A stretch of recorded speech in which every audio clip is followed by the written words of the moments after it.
from it all. Let me take you away from it all. It only takes a phone call. Hello. Hello.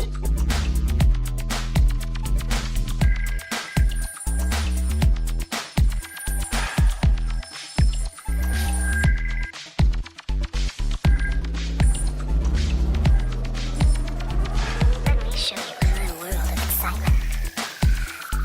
Let me take you away from it all. It only takes a phone call.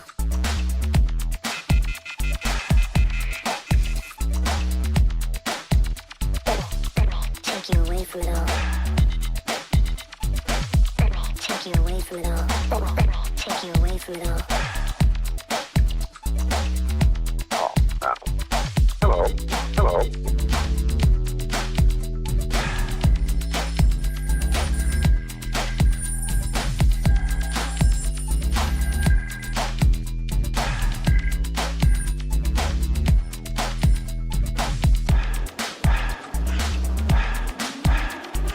Let me show you another world of excitement. Let me take you away from it all. It only takes a phone call.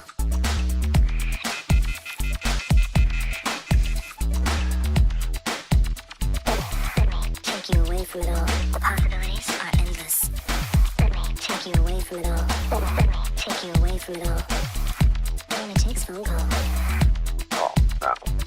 Hello. Hello.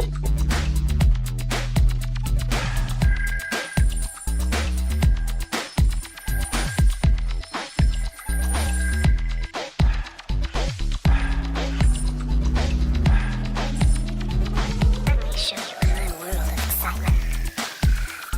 Let me take you away from it all. It only takes a phone call.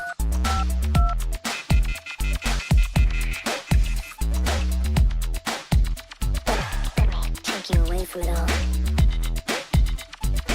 Let me take you away from it all. Let me take you away from it all. It only takes a phone call. Hello. Hello.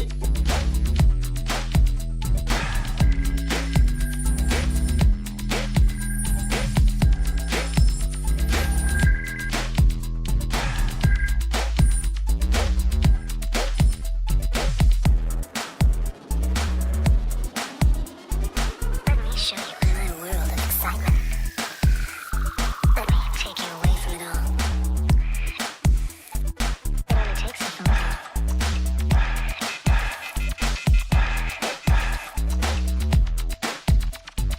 Let me take you away from it all. Let me take you away from it all. Let me take you away from it all. It only takes a phone call. Hello. Hello. Hello. Hello. Hello. Hello.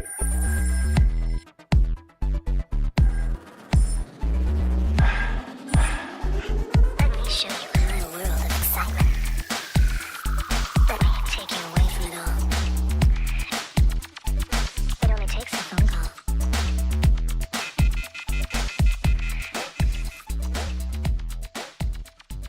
Let me take you away.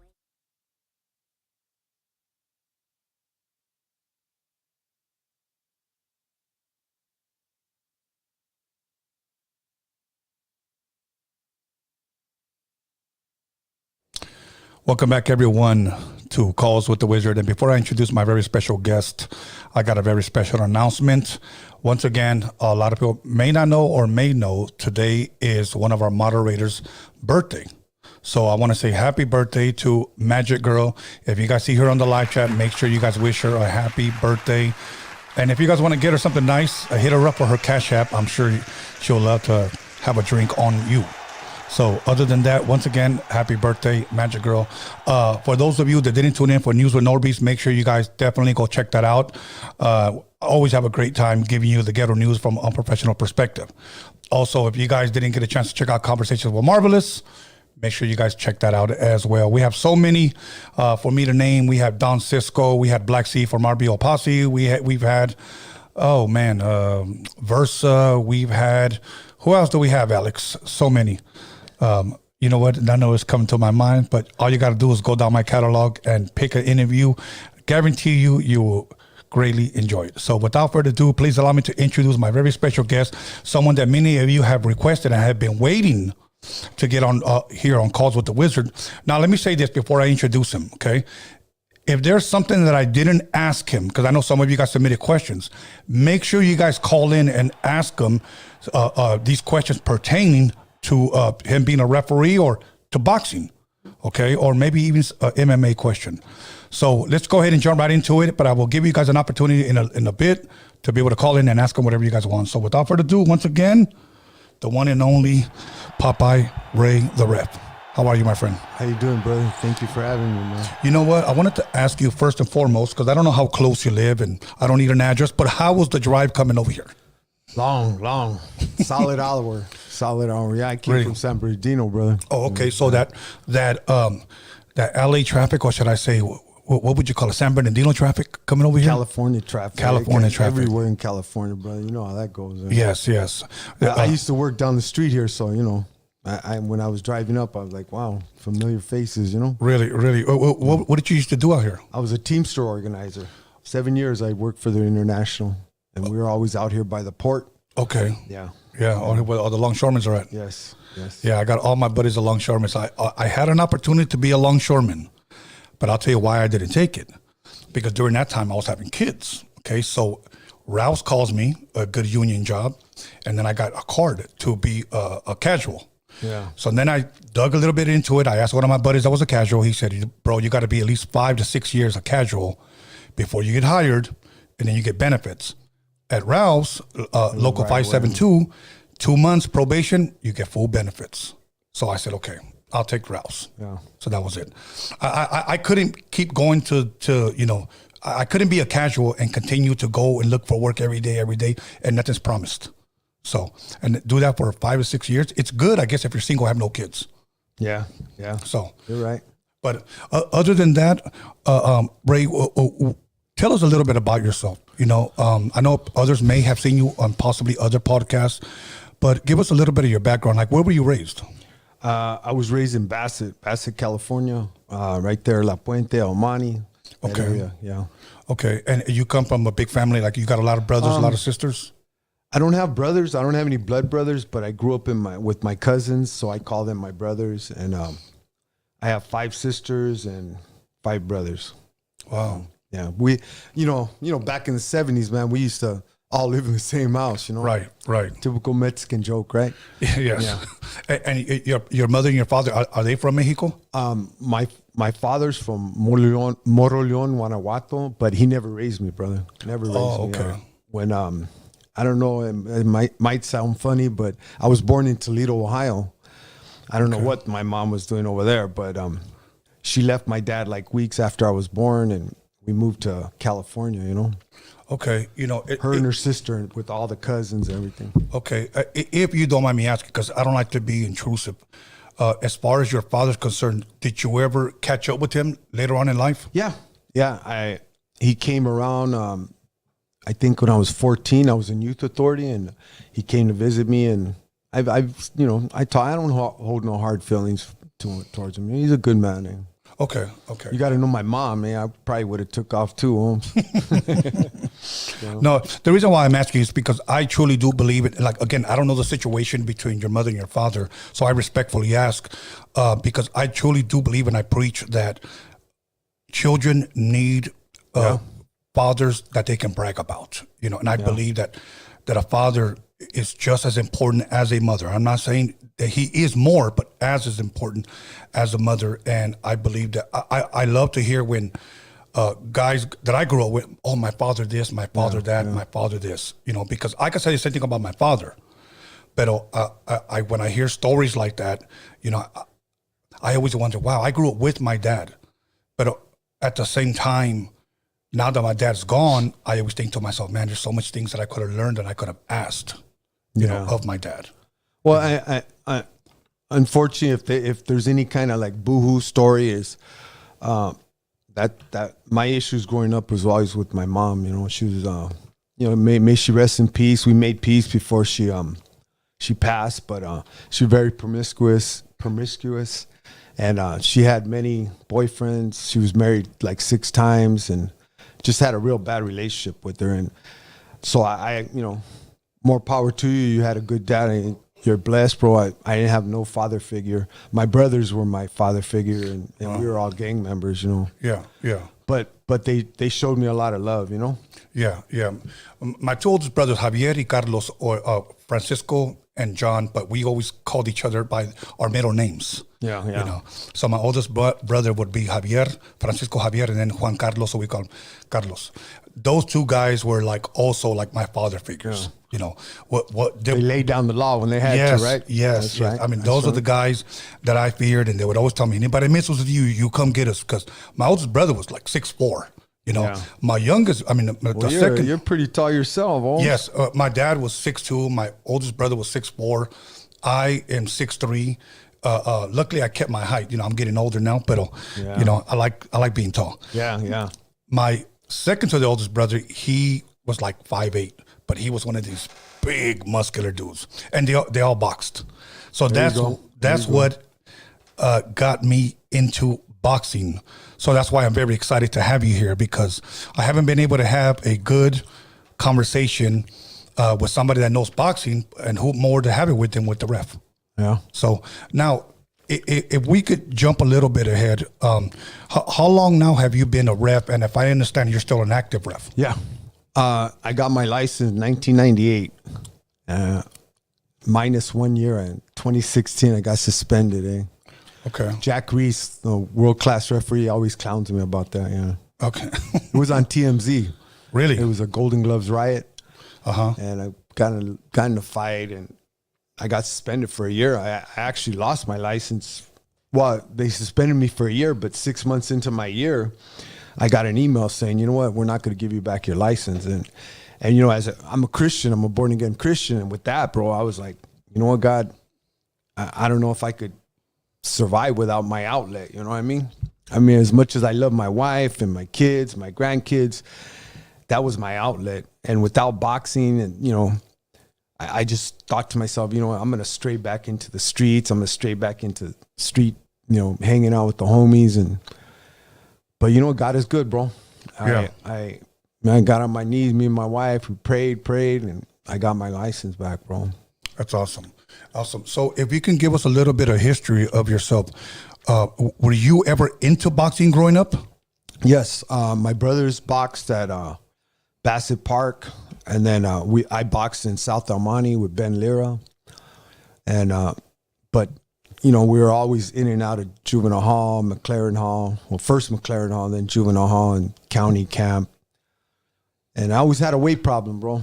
Always. I was Really? a chubby kid. Yeah, I was a chubby kid. So when I'd get out, Ben Lira would like, hey, you're not going to fight until you drop the weight, I'd be sparring, but because it's just in and out, in with the gangs and stuff, you know what I mean? Yeah. You win a fight in the street and you think, hey, I'm good to go, you know what I mean? Right. But to be honest, I probably lost more fights than I've won, Really? Okay. So about what age would you say you started boxing as a youngster? Probably like 9 years old, bro. So 9 years old. 9 years old. And was that because a brother encouraged it? Yes. Okay. I had 2 older brothers, Willie and Peter.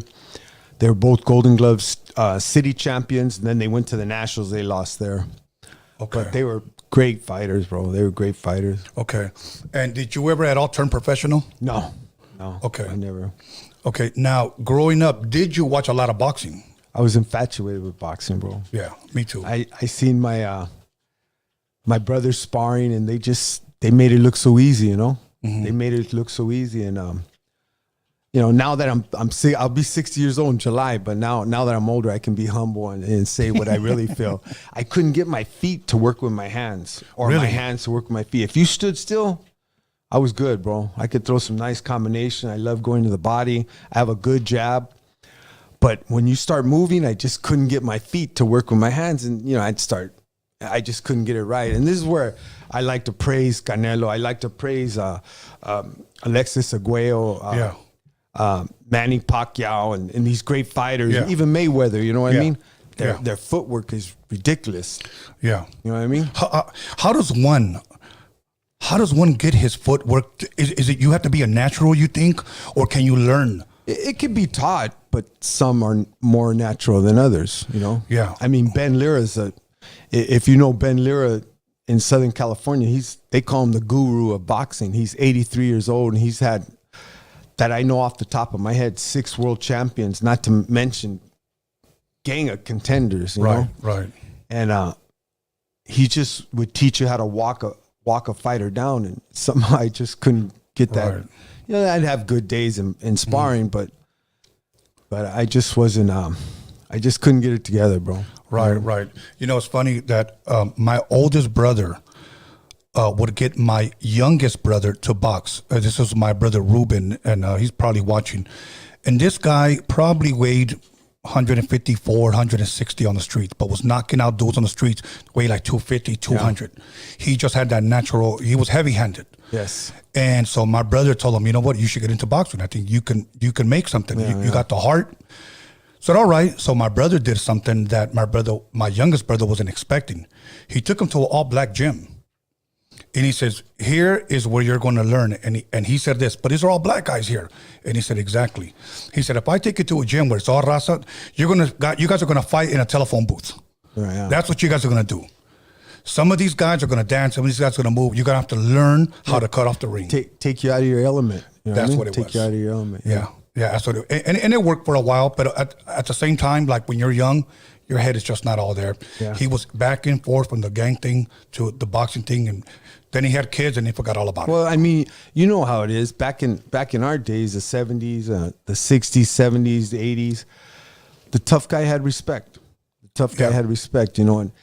And as soon as I got that respect with my brothers, you know, all right, I'll go to the gym today. I won't go to the gym for 2 days. You know, it's a waste, you know. It's a waste. Yeah. That's why when I see talent now, it's like, bro, you only got one chance. You better stick to it. Yeah. You know, either do it or don't. I have my youngest son. I have 5 boys. My youngest son is a professional fighter, Adrian Corona. He has 11 fights, 3 knockouts, 1 loss. So he just fought not even 6 weeks ago, and he fought a guy with 14 fights, 11 knockouts. Wow. So he stepped up his game, and man, he took that guy 8 hard rounds. 8 hard rounds. He got a draw, but it really, you know, he took it to the next level, you know, and I was proud of him. Scared, but proud, you know. Growing up, what was one of your most memorable fights that you might have saw? I'll give you an example. I was a youngster. No, I'm talking about like professional. Yeah. For an example, remember when on TV, yes, the box, that was like our cable back then. Yeah, on TV. We paid to see. We were the rich family? Yes. Roberto Duran contra Sugar Ray Leonard for the first one. First one.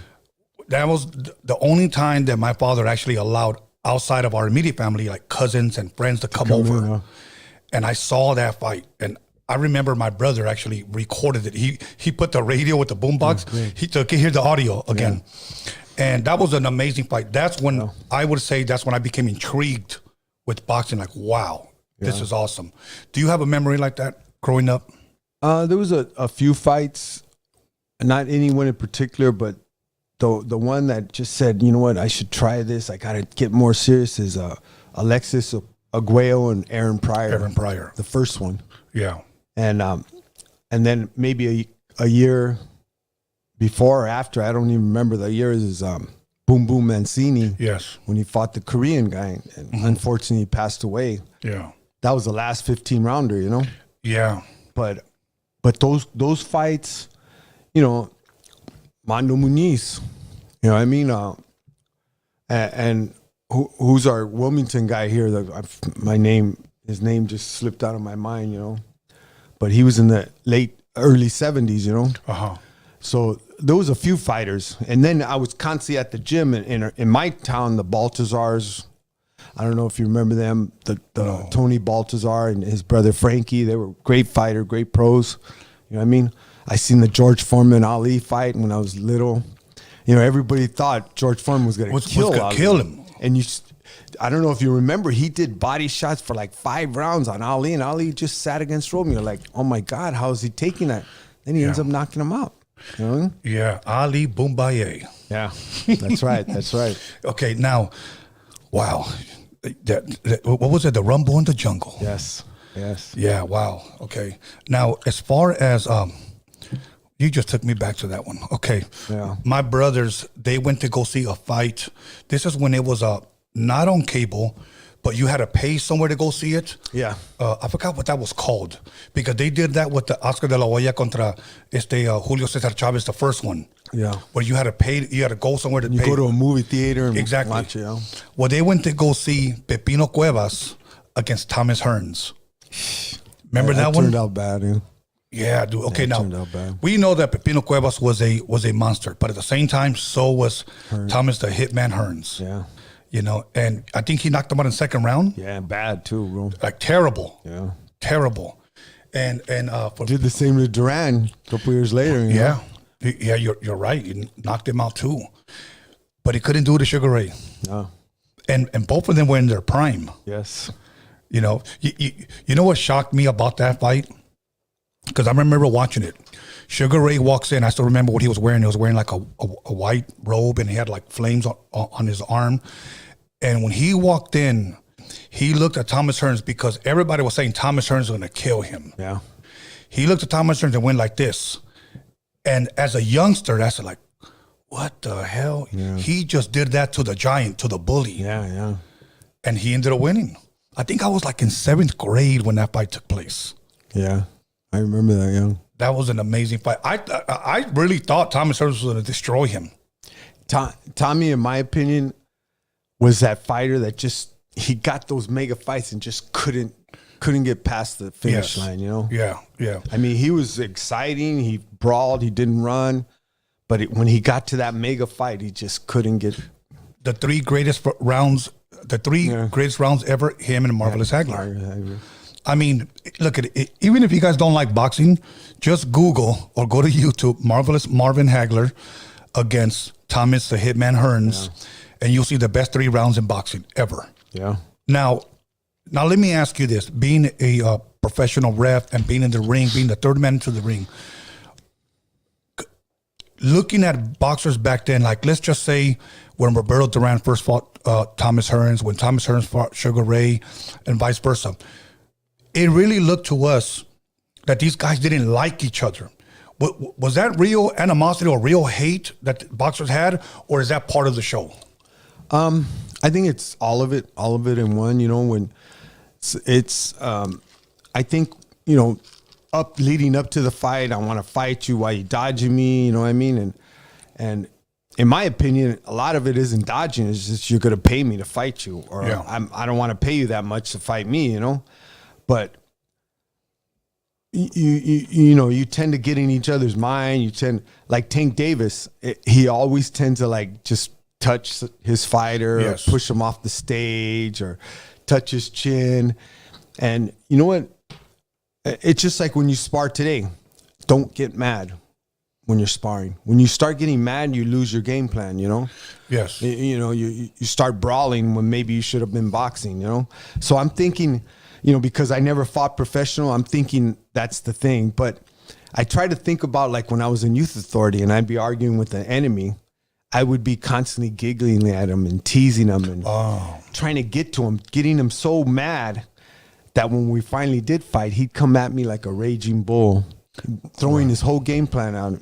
And that's where my jab worked, bro. Yeah, and that's what usually, that's where that works, because you got them out of their element. You got them out of their game plan. Now they're fighting angry. Yes. And I've always heard, don't ever fight angry. Don't fight angry, bro. Yeah, and sometimes that's, you know, like my oldest brother used to always say, anybody that walked into that ring, he says, I give him credit because it takes a lot to walk into that ring.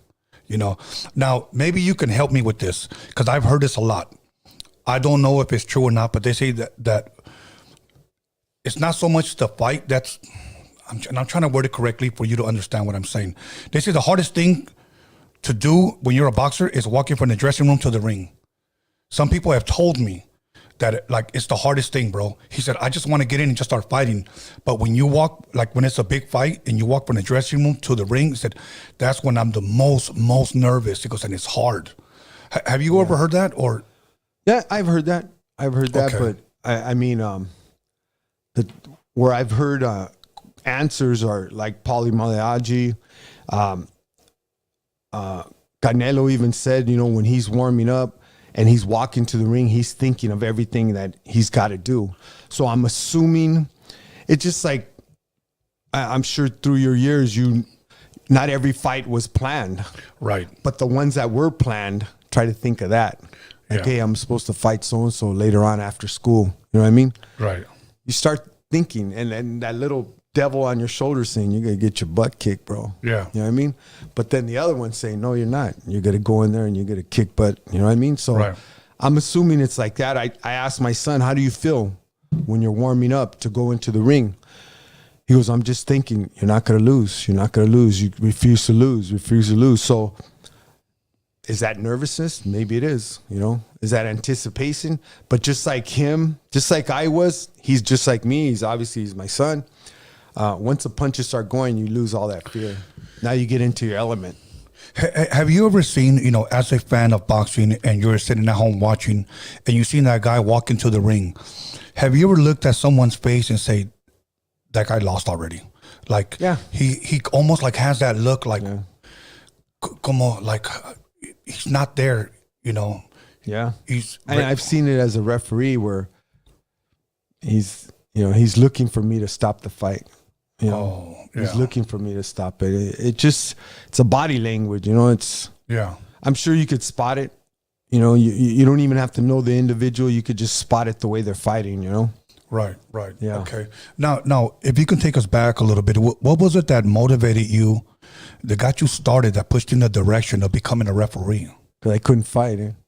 Okay. You know what I mean?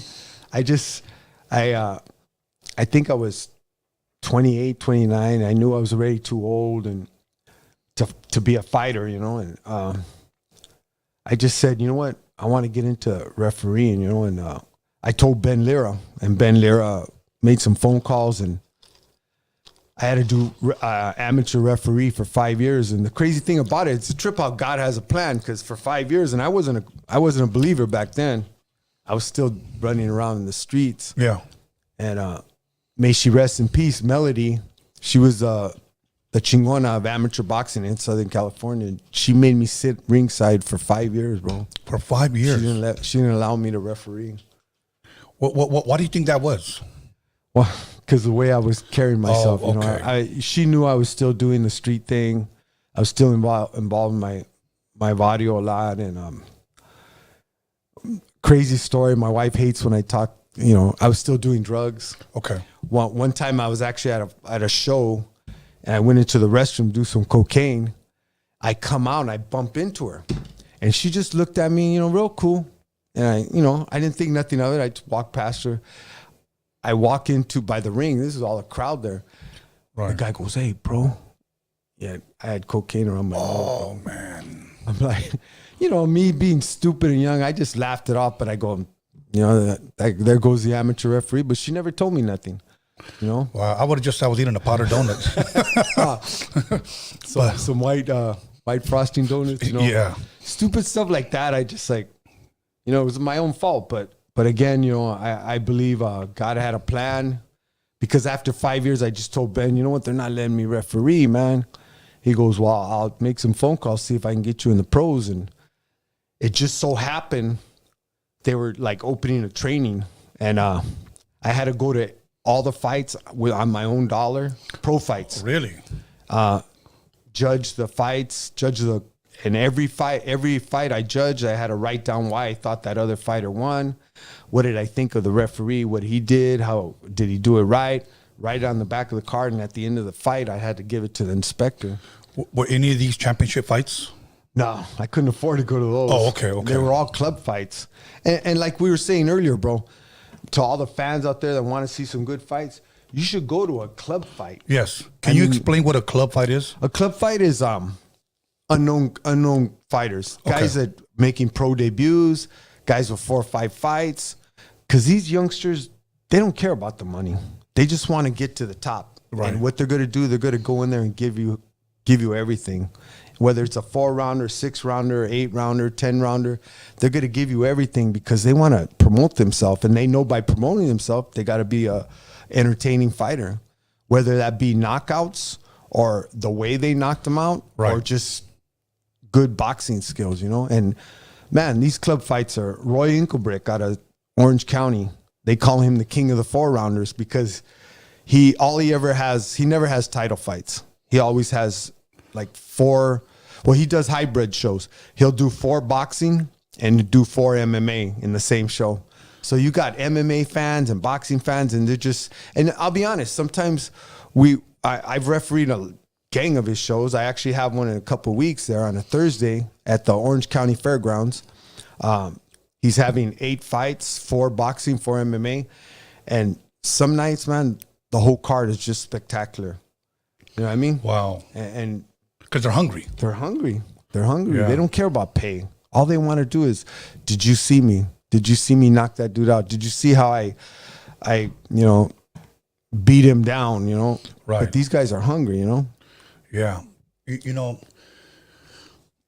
I know in boxing, people can seriously get hurt, okay? Yeah. And I don't wish that on anybody, even though sometimes we may like a certain fighter and we want to say, I hope he knocks his ass out, okay? I watched a fight that really, really shocked me. It changed my whole outlook on boxing, and I'll tell you why. I think it was 1994. I saw him box, and he knocked out Julian Jackson. His name was Gerald McClellan. Yeah, I remember that one. I took a picture with him, met him that day. We talked, and he was just walking around by himself. Like after the fight, I saw him walking around the casino, the MGM. And I was like, wow. I said, hey, man, can we take a picture? Yeah. Then he got a big fight. He went to Europe and he fought Nigel Benn.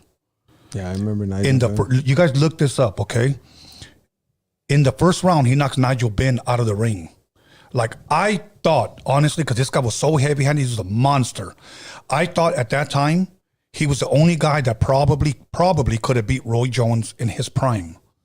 And I remember I talked to him about that. I said, hey, man, is there a talk between you and Roy Jones? And he was like, yeah. He said, but I got to go fight Nigel Benn. And I was like, oh, that dude? That's what I said. Yeah. Oh, that dude, you're going to knock his ass out. That's what I said. Well, Nigel Benn gets back in. Now, throughout the fight, and I still have the VHS, but it's on YouTube. Nigel Benn is constantly hitting him in the back of the head. Yeah, not good. Huh? Always, and the refs, and Gerald McClellan is actually telling him, like, hey, man, he's hitting me in the back of the head.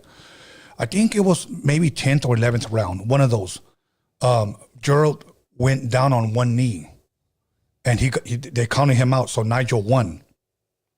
Then he lays down, and he never got back up. So they took him in a stretcher, and they pronounced him a couple of days later blind, and he could no longer hear.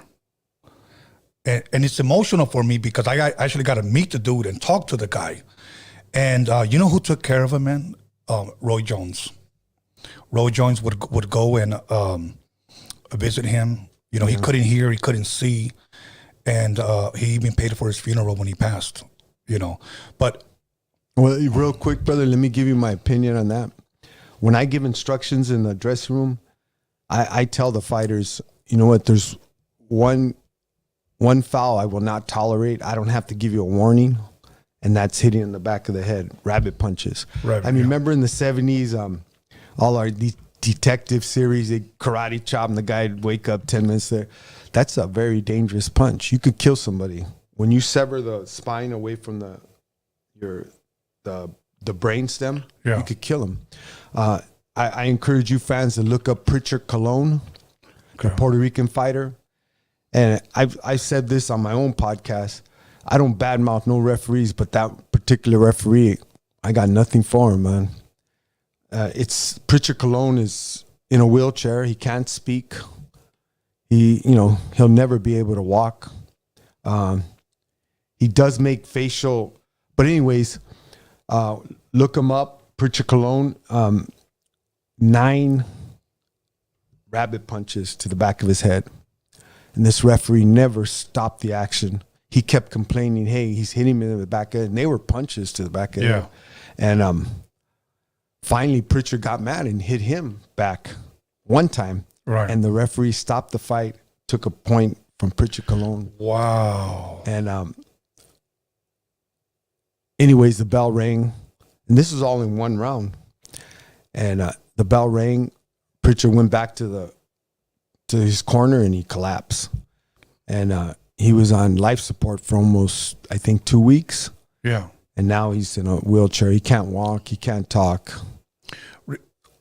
And that's a very dangerous punch, and it's not tolerated. In California, we have to California's horn. Man, we have a boss that he holds us very accountable. We have training every 6 months from doctors as well as other officials, and if we drop the ball, bro, we'll get sat down. If we can even be fired, you know. Do refs ever get fined? We can be sued. We could be sued. Okay. Yeah, we could be sued. We have insurance. I have insurance, but so far, you know, God is good. Nobody's been seriously hurt on any of my fights. Yeah. You know. Yeah.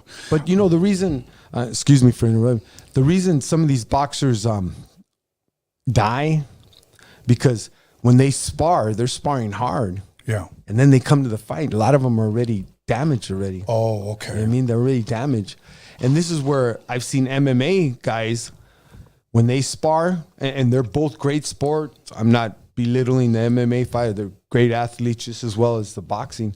But the reason the MMA haven't passed away, and thank God for that, is because they can't spar like boxers. You know, you can't kick somebody in the leg and expect him to fight a week later, right? Because his leg will be swollen or something. They can't do arm bars and expect that sore arm to go and fight a week later. So they tend to, when they spar, they tend to go kind of light. You know, I'd say 50%. Where boxers, some of these boxers be sparring, I mean, hard, bro. Yeah. I mean, they're trying to hurt each other, and then they get in the ring. They go to their own fight a week later, and they're damaged already, bro. Yeah. Yeah. And mind you, this is. MMA only has up to 5 rounds. Right. Boxers have up to 12 rounds, and they're continuously getting hit. And a lot of people don't realize, maybe if you're of this generation, boxing used to be 15 rounds. Yeah. 15 rounds. And you could just imagine that. Now, do you remember the Ruelas brothers, Gabriel and Rafael? Yes. Gabriel, if you remember, was an up and coming, and he was ferocious, man. And this guy, he ended up fighting, I believe, a Puerto Rican kid. And I believe this is who I thought you were talking about. But he ended up dying. And after that, he lost like that fire, you know, because the guy that he fought ended up dying soon after that fight, you know. But I thought that he was on the come up. He was fighting really, really hard. He actually beat up, if you remember, Jesse James Leija. Yes, I remember Jesse from Texas. Yeah. Yes. But for me, my greatest fights, for me, of course, I mentioned the Durans, the Haglers, the Thomas Hearns, all the greats. But 90s for me, in my opinion, was the best era of boxing.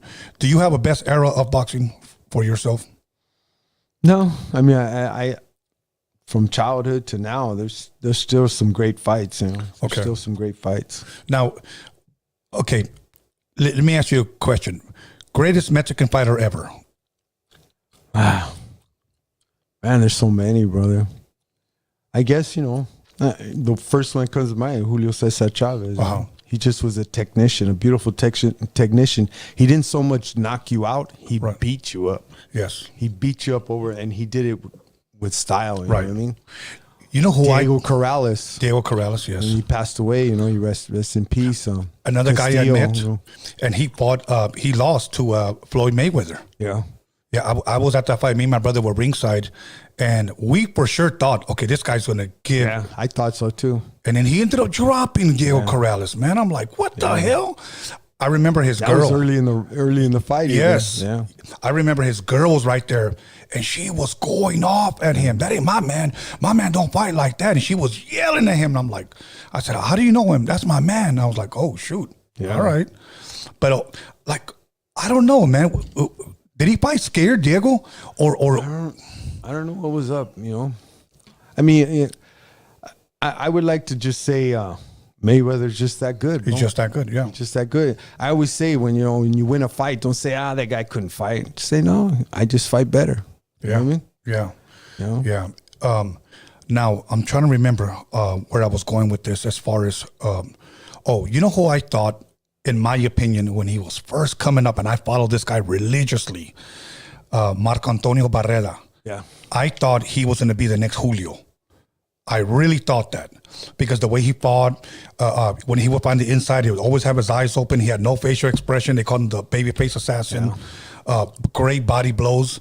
But then Remember when he fought the Prince? Yes, Prince Nassim God, Hamed. I was like, that was an awesome fight too. It just because you just dislike the Prince, you know. Yeah. You like to dislike him, and he was so arrogant, so flashy, so the word arrogant, just arrogant. Yes, you know. yes. And he made it sound like you're just another opponent, and Barrera just embarrassed him, bro. Yeah, took it to him. But then Barrera meets Junior Jones. Yeah. And he loses to Junior Jones. Then he gets a rematch with Junior Jones, and he loses again. So this is where I'm going with the styles make fights. Yeah. Okay. Then Junior Jones goes to Tijuana, and he fights Eric Morales. And Eric Morales destroyed his ass in 2 rounds. Yeah. So now Barrera and Morales go at it with each other, and I think they split, or they do 3 fights. I think Barrera wins 2, if I'm correct. But can you kind of explain to the fans that may not know, what does it mean when they say styles make fights? Well, I mean, some people say Mayweather's a runner, but he don't run. He just knows when to move, you know. And but then you have some fighters that are just brawlers. Yeah. I mean, if I turned pro, that's what I would have done, been a brawler, because I didn't have good footwork. So styles make fights, If you have 2 boxers, it's going to be very entertaining. You know what I mean? This Friday, I'm not going to say who I think will win. This Saturday is Blue Nose Lopez against Vasquez or Velasquez. Uh-huh. That's going to be a great fight this Saturday. I think it's on Showtime, but that's going to be a great fight. Lopez, his Hector Lopez was his father. He passed away, but he was a great Olympian. Uh-huh. Yeah, that's going to be on, I think, ESPN Saturday. Okay. That's just, they're both excellent boxers, bro. Yeah, yeah. So that's going to be very entertaining. Let's talk about some memorable fights that we might have watched growing up. I know I mentioned Hagler versus Hearns. Any other memorable fights that will forever be engraved, like this is a classic fight? Anything you could think of? The Alexis Aguayo and Pryor, bro. Pryor. Okay. That just, it just broke my heart when he lost the second time. Yeah. Alexis actually cried and he said, "I'm sorry." He apologized to the fan. "I'm sorry." And I just I wanted to jump in the TV to get Pryor, Right. But it was great boxing on both parts. The controversy that Pryor was on cocaine. You still need skills to win, whether you're high or not. You still need skills, and Pryor had skills. So I'm not gonna, whether he was high on cocaine or not. To me, it doesn't matter, because you still need skills. I mean, who's a fighter that put his hands with Margarito? Yeah, Margarito. What was his name? His last name? Sanchez? No, was it? But he fought, I think, who did he fight when he won that one fight? And then he come back and said that Cotto. Yeah. Yeah. See what Cotto did to him after the second fight? Oh my God, that was a beating, bro. Yeah. One of mine that would live on forever is the Julio Cesar Chavez against Meldrick Taylor. Yeah. A classic fight. Now, Richard Steele. Be nice, Holmes. I know. I'm sure you know or met Richard Steele. Yeah. Okay. I got a picture with Richard Steele, and believe it or not, I would go to Vegas even when I couldn't afford the fights, and I would go to the weigh-ins. Yeah. Okay. Like I was there when Chavez fought David Kamau. Okay. And I got to meet both of them. I got to meet Mills Lanes. I met what's his name? Cortez. Joe Cortez. Yeah, him. And I got to meet Richard Steele. And I asked Richard Steele, I said, "Man, I saw you when you stopped the fight against Meldrick Taylor. I think there was 2 seconds left, and he called off the fight." Okay. And he said the same thing. He goes, "You know what?" He goes, "Nobody would have said anything if there would have been 20 seconds left." I still called out the fight. He took a pounding and a pounding. Yeah. And I was like, oh, okay. And that right there just kind of like gave me more of a revelation of this guy was literally in the ring. He saw and heard these blows. And that's a lot of the even ringside don't hear the things I hear. Yeah. You know what I mean? Yeah. When they're in there hitting to the body and the guy's like, oh, you know, you can't hear that ringside. And sometimes you can't even see it because these guys just know how to cover it up. Right. You know, but if you look back at that Chavez-Taylor fight, you know, you could Google and watch the whole fight. Taylor beat Chavez by points. Yes. But for every 5 good punches Taylor threw and landed on Chavez, Chavez would land 2, and they were vicious hard, bro. Yeah. Yeah. So even though Taylor was aggressive and threw beautiful punches, and Chavez was still just beating him up, beating him up. Bro. Mildred Taylor, because as another he guy was that never the same after that fight. Taylor was never the same. He was bro. never. You're absolutely right, because there is such thing as that one fight. You know, like how do we say it in Spanish? Después de esa pelea, ya se acabó. Yeah, like he's done. Yeah, you know, and I actually tell my son, I hate it that you fight because I get nervous, bro. Me and my wife get stressed out, but I go, promise me one thing. When Ben it's Trip, Ben who trained me, trains him. Ben, I told him, when Ben Lira says that's it, Mil. Just don't fight no more, because I don't want to see the damages. You know, it's sad. I'd say out of 100 fighters that fight too long, out of 100 fights, I'd say 80 of them after their career, they can't hold down a job. They have drug issues, domestic violence. I mean, it's just so ugly. You got to remember, our brains ain't made for that, bro. You're right. Our brains, same as football player. They're finding out now with all the head injuries. Look at all the trouble they get in. Our brains are not made for that. And a lot of the Lombardo, he was a super middleweight. He works for PBS, the boxing. Yes. And he talks so good, man. And he made it to the world title. He fought for the world title, won, and then he just quit. So I seen him like a year ago, and I told him, you know what, I trip out how you can speak very good. You don't slur and anything. He goes, you know why, Ray? Because I knew that's it. I don't want to fight no. It's that last fight, like you just said. Yeah. And when you fight that last fight and you say, hey, you know what, I shouldn't be fighting, but let me just get this one last one. That's what it does, bro. Yeah. Wow. You know, and like I said, even for the Mildred Taylor Chavez 2, you know, Chavez, you know, I just want to give Mildred Taylor his flowers on this one, because when he fought Chavez in his prime, he had the fastest hands, man. Yeah. And sweet. Oh man, beautiful combination. Very sweet, but like you said, it's like Chavez, when he knew that he wasn't going to be able to outbox him with that speed, so he had to make sure that every time he landed a punch, his ancestors felt it. You know, that was a good one. So I don't know how true it is. They said when they took Taylor to the hospital that he had swallowed over a pint of blood, and that's bad for your kidneys and your liver. You know? I heard the same thing. That's what I heard. You know. Yeah, I heard the same thing. But do you remember when Lou Duva went into the ring and he was going crazy? But I like what Richard Steele said. I think there was like 2 seconds left and he stopped the fight. He didn't know that there was 2 seconds left. Thank you for the bet. He didn't know. It's not our job to stop a fight, let it go on because it's the last round, or you have 10 seconds. In California and Nevada, 10 seconds they hit the table, or they do clappers to let you know there's 10 seconds. But when he dropped and then got up, Richard said, are you okay? You okay? And he looked over there at Duva. He was a professional by then. You know, you got to look at the ref. And he looked at Duva like, you know, he was lost, bro. Yeah, it's true. One more, and you know, Chavez would have came in literally for the kill. Yeah. And I'm saying literally for the kill. Yeah. And that would have probably killed him, bro. No, you're absolutely right. You're absolutely right. I rather, again, when I give my instructions, I tell the fighter, I've got like 24 world title fights. I go, this is a world title fight. I'm not going to steal your day. I go, but I'll take you to deep water, but I'm not going to let you drown. And what I mean by that if you get dropped and I give you a count and you beat the count, I'm going to tell you, show me something. If you don't show me something, I'm going to stop the fight. But with that said, I'll tell him, I'd rather you be mad at me tomorrow than your mom hating me tomorrow. You know, if I stop it too late, you know, and so far so good.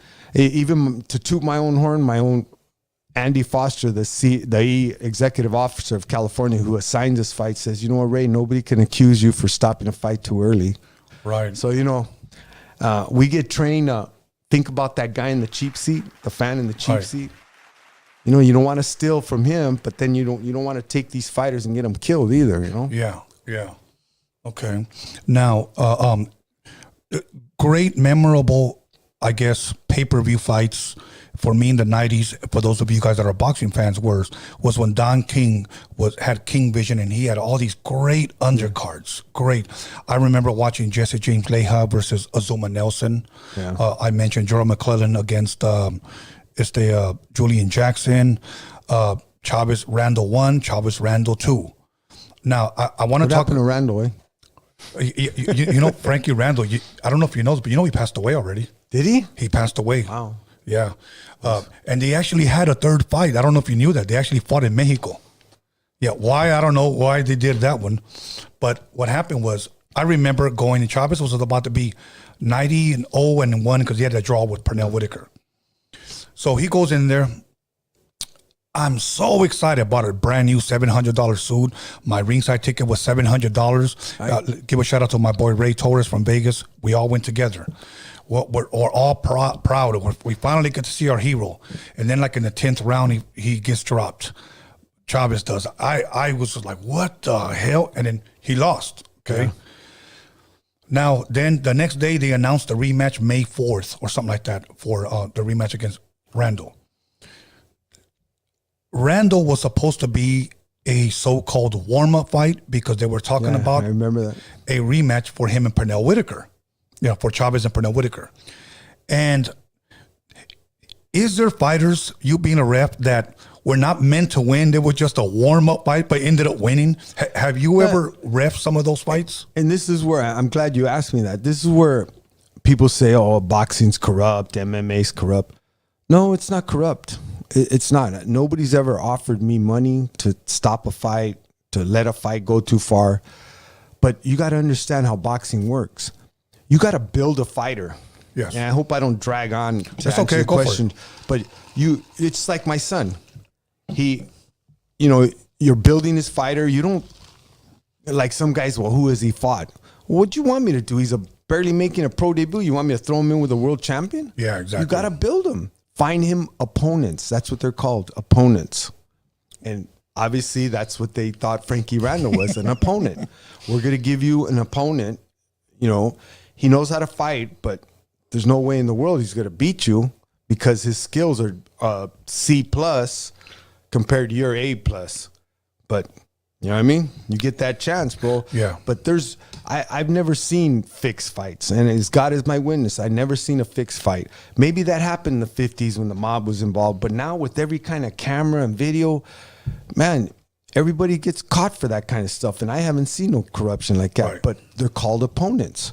You're going to build a fighter. You got to build a fighter. You don't throw them to the lions. So you building a fighter, you get them opponents. But that's my opinion on that, you know? Okay. And then now, just to finish up my story with the Chavez thing, for the rematch, my friend Ray gets us into Chavez private little training camp there. So I get to see Chavez spar, and then he does a lot of shadow boxing. And it really, really impressed me on how well he moved his hands. So I had an opportunity to talk to Emmanuel Stewart, who Don King assigned to train Chavez for the rematch of Frankie Randall. And I asked him because there was really nobody else there. There was no media, but me and my friend were allowed to be in that Johnny Taco's gym. Then I asked Emmanuel, hey man, so how do you think he's gonna do? Here am I talking to him like if we're homies, you know? And he goes, well, look, I told Don King that on the first fight, if Chavez fights Frankie Randall 10 times, most likely every time Frankie Randall's going to win because styles make fights. His style is going to give Chavez trouble. He goes, and he didn't listen to me the first time. Yeah. So when he lost, can you get him his championship back? And he said, I'm going to try. He goes, so I told Julio, we're going to fight the inside. We're not going to fight on the outside because that's how he got knocked down last time. Yeah. So I said, okay. That was a beautiful right hand he dropped him with, too. He did, bro. Sat him right on his butt. Yes, he did, bro. And man, I remember Freddie Pacheco, Bobby Cherez, they were all calling the fight. I met those guys. By the way, some of the greatest commentators, Freddie Pacheco and Bobby Cherez. Yeah. Okay. And I remember when he got up, bro, I was like, please get up. But he lost. Then the rematch, 8th round, he stopped the fight because of the headbutt. I thought that fight could have went on, but because of who Julio is, he got his belt back. I have to almost shamefully almost admit that I think if it would have went on, Frankie Randall's style would have gotten Julio. Yeah. Your opinion on that second fight? No, I totally agree. I totally agree with what you're saying, bro. I mean, Yeah. But I mean, that's all I can say. I totally agree on it. You know what I mean? Okay. Now let me ask you this. They called it the fight of the century. I thought it was the hype of the century. Pacquiao, Mayweather. Your opinion? You know what? On that note, I think the styles Yes. made it ugly. Yeah. I mean, the styles, him being a lefty, Mayweather, the way he moves. And again, I don't think he runs. He just knows how to move, And it just wasn't, it didn't turn out, it looked like a hard sparring match, if that. Okay, now let's bring it up to date with Ryan Garcia and Tank Davis. Yeah. Okay. I'm going to tell you what I thought, because I hadn't paid for a fight in years. And I didn't want my son going out to a bar and drinking. And so I said, mijo, let me go to the fight, stay home with me, and we'll watch it. Yeah. And he was like, okay. So I paid $85 for that damn fight. I did too, bro. And no, everybody said que se vendió. He sold out, Ryan Garcia, when he took that body blow. At first, watching it live, I didn't see no body blow. I really didn't, But I will say this, that I knew watching Davis. No, el otro, Garcia. Garcia. Yeah. Ryan. Watching him fight a lefty before he got dropped in the past. So I knew lefties gave him problems. Yeah. So when I knew that this guy was a lefty, I told my son, I don't know, man. I said, I'm probably going to have to give the edge to Davis. He's a lefty. So what happened was I had to keep rewinding to see the body blow. My opinion was this. I thought he could have continued, but he decided not to. Your opinion, being a professional ref and as a fan of boxing. Well, if you were a little shorter, I'd go over there and hit you in your liver. But I don't want to get beat down. It's all good, bro. You know what, my opinion, bro? I think I was telling you earlier, I've sparred since I was a kid. I've never been dropped. Toot my own horn, brag, whatever you want to call it. I've never been dropped by a face shot. I can't even stop counting how many times I've been dropped with a body shot. Body shots hurt, bro. Remember when Hopkins dropped Oscar? Okay, see, I'm glad you brought that up. He wanted to get up. He was pounding the front, but what it is, you're saying get up, but your legs are it just doesn't happen, bro. And I'm glad you're saying that, because I'm going to be honest with you. I've accused Oscar on this podcast of selling out to that fight. I didn't think that was but then again, I'm not the third man in the ring. It's just my humble opinion. Watching it on TV, I'm like, este cabrón se vendió. Like, he's sold out. Now, body shots hurt, bro. No, and believe me, I believe that. I really, really do. But here am I seeing De La Hoya in his prime fighting Julio Cesar Chavez when he was 36 years old. They fought 2 fights. Chavez digs to the body. De La Hoya never went down. All of a sudden, this guy hits him one time. But mind you, Oscar was older. Right. Oscar was older, bro. Oscar was older. Yeah. And you know what? That's when you know. That's when a fighter knows. You know what? It's I'm losing. Look, remember when Sugar Ray Leonard? He came out of retirement and he got dropped by Camacho. You know what I mean? Yeah, man. And you just start seeing their skills just deteriorate. Yeah.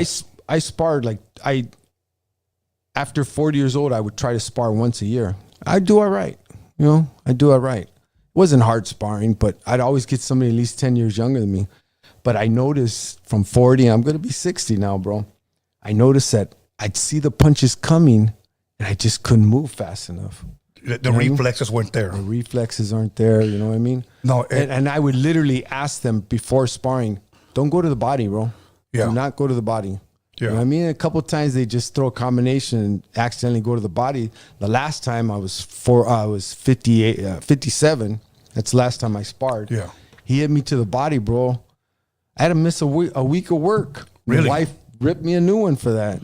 She was, what's wrong with you? You know, you're too old to be fighting. And I thought he broke my ribs.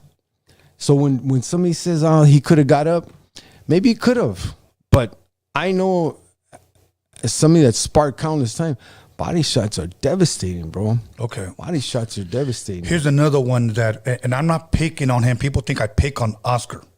Another one that I think the opponent sold out was when De La Hoya fought Jorge Maromero Paez. Okay. I think that fight lasted 2 rounds. Paez had been through wars. And here De La Hoya hits him one time in the body and he goes down and the fight's over. Yeah. And I'm like, bro, like. But you know, Paez fought at 126 and he fought De La Hoya at 135. Yeah, he went up. So, you know, all that you got to take in consideration. And we want as fans, we want that devastating just one to the jaw, you know, or at least a combination body, head. But we want that. And you know what? Body shots aren't entertaining. They're not. You know what I mean? Yeah. They're not entertaining. So that's why we tend to like, I think he could have got up, or, you know. Right. Why wasn't he doing his sit-ups? Or right. You know what I mean? No, I agree. I have some so other. So you're going to apologize to Oscar? No, I'm not. No. But you know what? With all due respect, look, this guy's been very, very successful in boxing. I love give him Oscar that. Holmes. Okay, he's good to all of us. And you know what it is. And I'm glad you're hearing it from somebody like me, somebody in the streets, because there's a lot of people in the streets that didn't like Oscar. And it wasn't that they didn't like him personally. We can all say that this guy had the skills. He had the goods. Yeah. I remember when he beat the crap out of David Kamau, I believe in Texas, and David Kamau quit on his knee. He just said, like, I'm good. Yeah. You know, I thought, I don't care what anybody says, Oscar won that fight against Felix Trinidad. Yeah. He won that fight. He outclassed him. Okay, and that was the first time that I ever said, I'm going for De La Hoya, and he lost. Maybe I jinxed it. I mean,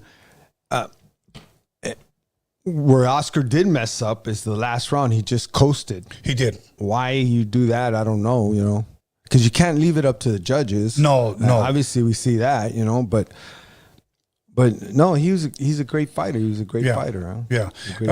There was just something like, maybe I'm one of those old school you know guys. What, to get on a serious note, and excuse me for interrupting. Yeah, that's fine. To get on a serious note, I want to say to all our raza out there, we got to stop being haters on each other, bro. You see another Mexicano or Chicano doing something good or getting something good, be happy for him, bro. Absolutely. Be happy for him, man. Yeah. If you don't want to do that, then don't do that. But to be negative and talk negative of them, you got to stop doing that, man. Right. And you know what? In my opinion, it changes in the house. Yeah. You know, we got to raise our kid. And to toot my own horn, I've always raised my 7 kids. You know what? Don't be haters. Don't be haters, man. Yeah. You know, and our raza tends to be haters, bro. Yeah. We tend to be haters, you know. Another good one, and believe me, because there was a turning point. The first one that I started rooting for him was when he fought Trinidad. I said, okay, I want to see what this guy's made out of. Yeah. I really want to see, because now he's fighting up class. It's cool the way they dropped each other too. Yeah, you know, but I thought he won. I go, he's got this one, but that last round, I thought, and this is on no hater stuff, I thought he lost the fight. No. With Ike Forte. Brother, I wasn't calling you a no, hater. No. I'm saying, I understand. You know, that raza in general. The raza in general. No, but I can get beat up here, Holmes. Shoot, come on. We're good at cutting When he fought Ike Forte. That was a good fight too. I tell you where I think. Didn't they drop each other in that one too? Yes, they did. Yeah, that was good. That's why I say Oscar was an exciting fighter, bro. Yes, he was. Remember when he fought Fernando Vargas? Well, go ahead with yours. But Ike Ortega, I think where he won the fight and convinced the judges was the last round we had Ike Ortega against the ropes. Yeah. That's where he won it. And I think, I could be wrong, I think the odds were in Cortez. Yes, it was. Was it? Yeah, he was favorite. Yeah, he was favorite. Do Do you know now they put the Vegas odds before all the fights? That's crazy, huh? Yeah, really? Yeah, they do that now. Wow. I'll tell you another one that I enjoyed was when he fought Pernell Whitaker. Yeah, that was another one. And rest in peace, Pernell Whitaker. A lot of people don't know that he passed away. Yeah. Got hit by a car. And then it's the Macho Camacho, when he fought Macho Camacho. He made him the bet. I think he 100,000, but he wanted that curly hair from Macho. Macho didn't want to give it up. But let me say rest in peace, because Macho Camacho was murdered in Puerto Rico. Yeah. You know, nobody. He was the kind of fighter in my days. I couldn't stand him. I know. But if I seen him at a gym, I'd run over there. Can I course. take a picture with you, or of course, get an autograph? It wasn't a hate. It was more like, I don't want to see you win. You know? Right. I mean, even Oscar in his prime, one time I went to go see, I know it was Chicanito Hernandez. Rest in peace. He's another one that passed away. I went to go see him fight, and Oscar walked in with some fine ruca, okay? And the entire forum booed him in his hometown. Is that right? They booed him to the point where he had to leave. That's when I thought, like, okay, I'm the type of guy, and like, I don't like that guy, but if I saw him, I'd walk up, because I didn't meet him that day. You know, so it's more of a sports thing, you know. Yeah. But I'm thinking to myself, just wow. like I don't like the Raiders, but I'm a Rams fan. You know? Yeah, I don't like the Raiders either. Everybody knows I'm the number one damn Raider hater. But all good. You know what? But he's a great fighter. Now, Canelo, do you think he'll ever take Chavez's spot? I think he did. No, I don't know about taking his spot. As far as the greatest ever. Yeah. I mean, I don't one of the greatest. Okay. One of the greatest. Okay. I met him numerous times. He's a good gentleman. You know, he's a gentleman. He carries himself well, very respectful. And he's done everything. Why, in my opinion, why does he keep going up in weight? Right. I mean, yeah, these guys are too big for him, bro. Yeah. They're too big for him, you know. But how's that saying? If you have an entourage that says you could fly, eventually you got to jump off the roof, bro. Right. You know what I mean? They're just constantly saying, "Oh, go up, go up, go up." Gotta stop, bro. Yeah. No, you're right. Especially if you have a bunch of yes men. You could do it. You know what I mean? You can do it. And then when you get knocked out, you didn't do it. No, you didn't do it. Spencer, I met another guy you could do it with. Yeah, get him on the next one. but okay. But in the meantime, he's all busted up. Exactly. Okay. A couple of these questions I already asked you, but I never really take notes. But for this one, because I really wanted to pick, your brain. Okay. I already asked you. Ain't much to pick. Almost be through Cheyenne. Oh, good. I already asked you the greatest Mexican boxer, but we pretty much agreed. Most likely Julio Cesar Chavez. Yeah. There was another guy that retired undefeated that a lot of people never mention, Benito Lopez. Another great fighter, technical fighter. Chiquita Gonzalez. Oh, man. Remember him in Carball? Oh, that was I was just watching it, I think, a week ago, just so I was just sitting there. I go, let me watch the fight, and that came up. You know, Chiquita, okay, the first fight. Carball was just as good a fighter, too. Yes, man, hands down. Chiquita, like, bro, bob and weave, please. Move your head. Yeah. Because he was just taking every blow, but he was walking through Carbajal. Yeah. And then finally Carbajal just said, beautiful combination, though, when he did just put him to sleep. Then they had the rematch, the real thing in the bull ring allá in Mexico. Chiquita Gonzalez won, and then he won right here at the forum. I went to that fight too. So there were 3 fights. Chiquita won 2, but Chiquita decided to box. He didn't want to brawl. Yeah. Another guy, I always said Marco Antonio Barrera, Eric Morales, Juan Manuel Marquez. Yes. Man, when he put Pacquiao to sleep. Yeah. So how about his little brother, Marquez and Vasquez? The trilogy, the 3 fights. Those are great fights, bro. Yeah, bro. I mean, a lot of great. See, those are the type of fights that. This is why I think as Raza, we look at Mayweather, because we want to see those type of fights. Yeah. But he's not that style of fighter. That's right. He's not that style. I'll give you an example. A guy that I hated while he was a professional. Because I say, ese puro, se la pasa corriendo. He just runs. But he was a great technical fighter. Pernell Whitaker. Yeah. Now, hypothetically, say these two on their prime. It's the Pernell Whitaker and Floyd Mayweather. You're the ref. Who wins, in your opinion? I think Floyd. Really? Floyd would walk him down. Okay. Walk him down. But Floyd showed in his earlier career he had a little bit more power. Yes. Okay. Yeah. There you go. You know, he did. Yeah. Because he was knocking some dudes out, but the older he got, you know, I'll tell you when, to me, boxing took a turn and I thought it became more of a, this is all money now, was when. It is all money, bro. You Okay. know, it is about money, you know, but I still haven't seen corruption, though. It's called politics, you know. Yes. Okay. And I want you to touch on this when I bring this fight up. Here you have McGregor and you have Mayweather. Yeah. I thought that was a damn joke. Okay.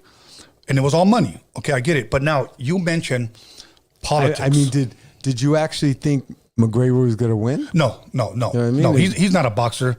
Yeah. But you know, because see, I probably won't appreciate Mayweather until he retires. But while he's fighting, you pay to see him get his ass kicked. Yeah. That's what we're paying for. So I'm thinking, at least go all out, bro. Yeah. You know, but whatever. You know, but now, can you talk a little bit about the politic thing? You said that there's not corruption, but there's politics. There's politics, bro. It's just like the club fighters. Some of these club fighters, you see them, they're like, wow. They give this guy a chance. Wow. You know what I mean? Right. But he doesn't have the right promoter. He doesn't have the right manager. You know? Okay. I mean, put yourself in. Just put yourself as you're the promoter. You got a boxing show, and Canelo's trainer calls you and say, "Hey, can we put Canelo on the card?" You know, and then I forget Canelo's trainer, and then his manager. I'm sorry, his manager calls, "Hey, let's get Canelo on the card." You know Canelo, you know his manager, and then Joe Blow calls you. I got Joe Blow Jr. that wants to fight. Who the hell are you, man? Yeah. But yet another famous fighter manager calls up, and he's got a up and coming. You already know, you know, and that's not corruption. That's just politics. That's just there's politics in Little League, bro. You know what I mean? The fat pitcher keeps pitching because his dad's the coach. His dad's the coach. You know what I mean? True. Everybody's hitting home run, but he keeps pitching. You know, it's just politics. You know. Okay. But corruption, no, you know, I don't see that. But you know, I know corruption, politics sometimes are hand in hand. But no, I've never seen a fixed fight in my life. Never. Okay. Have you ever had to disqualify someone? Twice. I don't like to do it, but twice. Can you walk us through like what took place? Well, he didn't want to listen. He didn't want to break. And then when he did break, he hit on the brake. Oh, okay. Yeah, and you know, he just flagrantly wouldn't listen to me, and I warned him. I took a point, and then it's actually on YouTube too. So yeah, that's, you know, just when they don't want to listen, unsportsmanlike, and they just don't want to listen. You know. Okay. Has any fighter ever blamed you for losing the fight? Like, for an example, there's some guys that say, if you stop the fight prematurely, have you ever had to do that? And then they blame you, like, I could have kept going. Oh, yeah, they all say that, bro. I say 8 out of 10 fights, you know, I could have kept going, you know. But I've had their trainers say, hey, thank you, Ray. Thank you for stopping it, you know. Right. I try to, you know, me and you probably grew up the same way in the neighborhood, Holmes. Yes, absolutely. This is the way I look at fights. Remember when growing up, we had like 10, 15 friends, homies, call it what you want. Always, yeah. You always had one or two constantly bickering. We were all still friends, but just constantly bickering.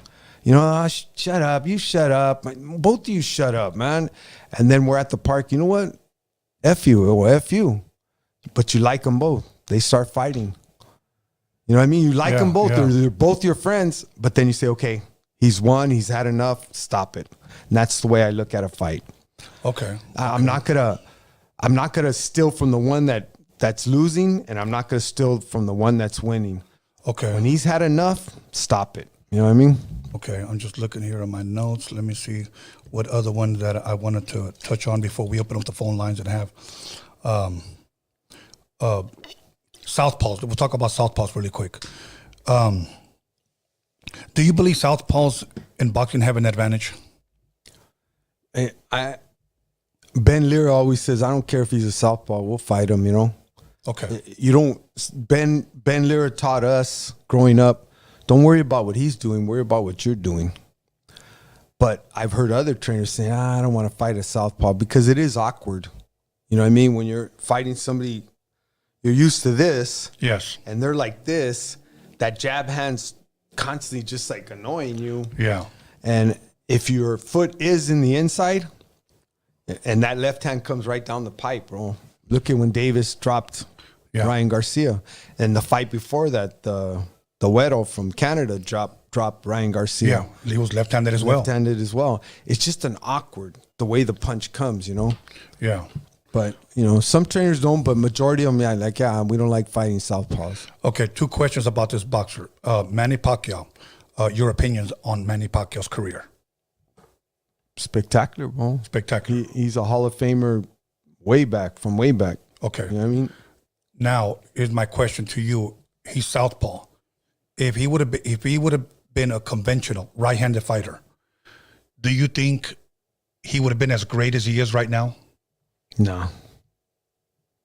I mean, he made it to the top. He's still at the top, even though he's retired. Manny Pacquiao's like Mayweather. Yeah. He's just Filipino, you know? Yeah. And he's not as flashy as Mayweather. He's not as verbal as Mayweather, but he'll always go down in history, bro. Yeah. He made exciting fights. No, Very exciting fights. He did. He didn't run from nobody. He was a true gentleman.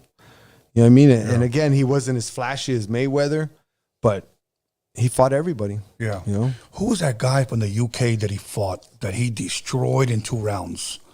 I'm trying to... Ricky Hatton. Ricky Hatton. That was an ugly knockout, wasn't it? Yeah, because Ricky Hatton prior had beat that Russian kid. Yeah.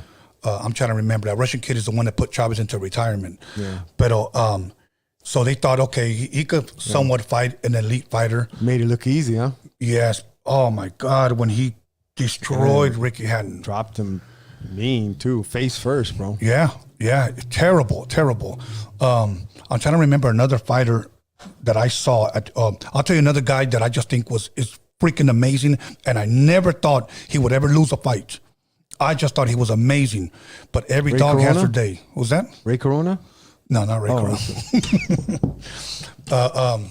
It's the Roy Jones Jr. He got knocked out bad. Eh? Yeah, but in his prime, Remember when Kenny Bayless? I think told him, so. you got any questions? No, questions here? He goes, yeah. You got any excuses now? Remember? He told him. Right. Roy Jones. I thought that was crazy, bro. I'll tell you, he beat the hell out of Vinny Pazienza. I know Vinny Pazienza was already older. I thought it could have been a little bit more exciting, but I knew he was going to beat James Toney, you know. But he just had some great fights, man. Just knocking dudes out, and it was so quick. Yeah. You know, I'm thinking, how's this guy going to lose? But every dog has his day. Yeah. You know, so, but yeah. Well, you know, I did the Mike Tyson Roy Jones little fight 2 years ago. That was you? Yeah, it was me. And Really? you know, at first it wasn't, just nothing, but Mike Tyson really wanted to knock him out, bro. Really? And Roy Jones, as soon as Mike hit him to the side with a body shot, Like he knew. Roy Jones looked like, oh man, this guy's for real. He's taking this serious. Yeah. You know what I mean? Yeah. Did you ever meet Mike Tyson in his prime? Yeah. Yeah. Wasn't that guy like, he was just... Mike will go down in history as a vicious.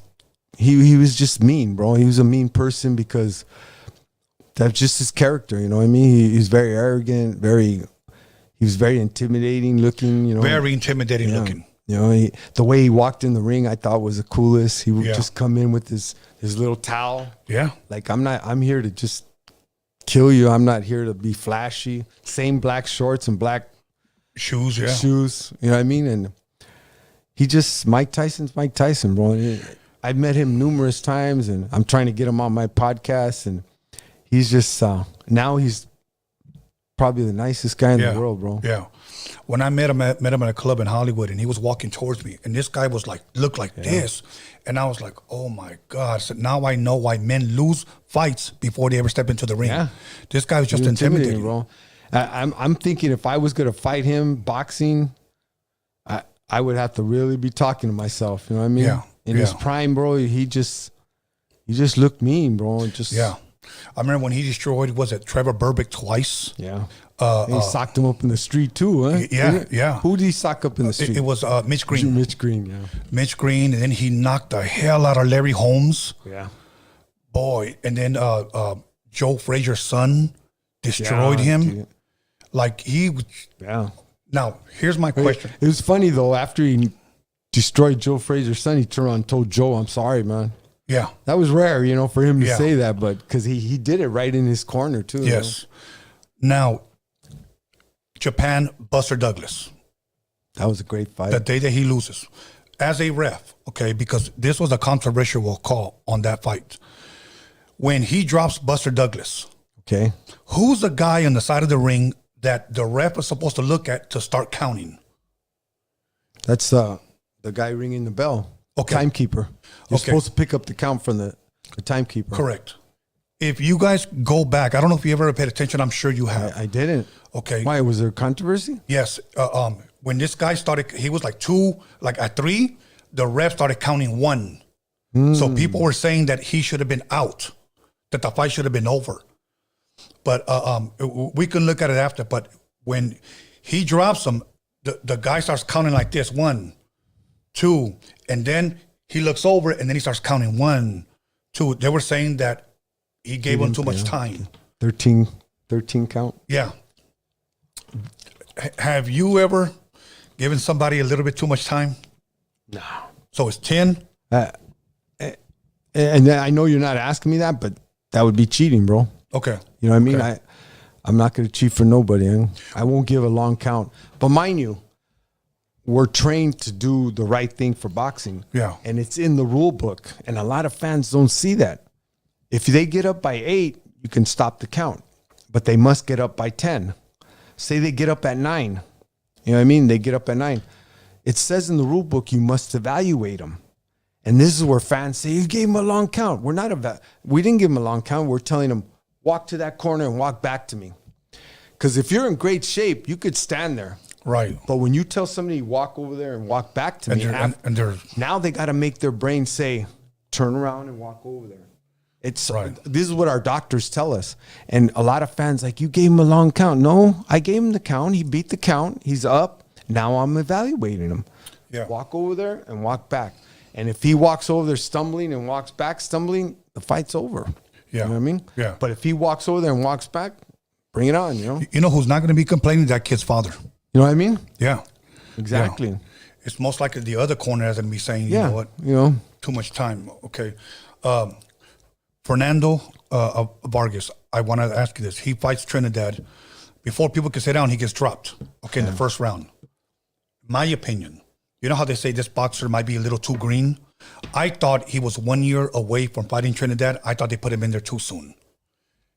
Your opinion on that? I followed Fernando since a kid. He's only a few years, 10 years younger than me, but I thought it was the right time. His fights made history as well, you know, so I thought it was the right time, you know. I don't. When Willie had fought him, you know what I mean?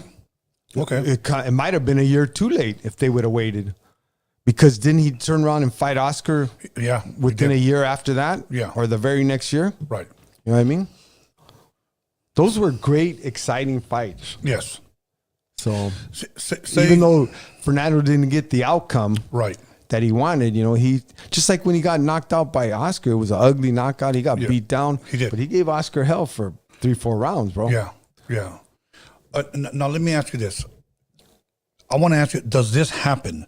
Say I got a guy named, I'll just use your name, Ray, that I'm training. And let's just say he's 22-0 and 19 knockouts. And he's on the up and coming. And let's just say you got Canelo. Say you approach me and I'm his manager, and then you say, hey, man, we want to put Canelo against him. And I know he's not ready, but his record is impressive. Does it happen like, look, if he doesn't fight it right now, he'll most likely will never get that payday. He can get it right now. Do fights like that happen? Oh, hell yeah. Hell yeah. So now, is it worth it to take the money and possibly jeopardize this guy's career? Some managers don't care, bro. Some trainers don't care. I ain't gonna say no names. There's this kid. He had 6 pro fights, all knockouts. He was 130 pounds. This is about 3 years ago. 130 pounds, 6 fights, all knockouts. And a kid that was a good amateur, had like 200 fights from Las Vegas. His first pro fight, his trainer puts him with this pro fighter with six fights. Now, mind you, he had over 200 amateur fights, decorated amateur. And this guy thinks, you know what, he can take that pro now. He gets in there, and he did win. The amateur that turned pro, he did win, but he took such a vicious beating. Wow. I never seen him again. To this day, I haven't seen him. Yeah. So what it is some of these trainers some of these managers, they literally will sign a guy to be an opponent. I'll sign you. I'll give you $5,000 signing bonus. But in the back of their mind is, I'll just set him up with my guy to make my guy look good. Yeah. That's not corruption. That's just the business of it. You know what I mean? And again, whose fault is it that took it? It's the trainer.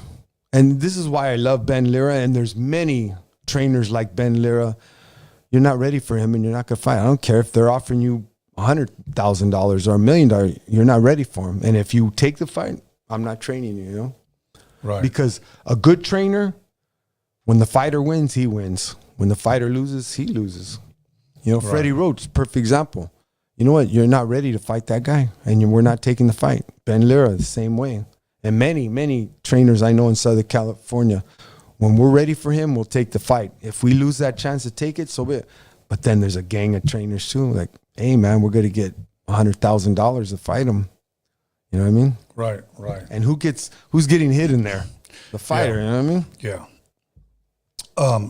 Last question, and then we're going to put up the number, okay, Alex?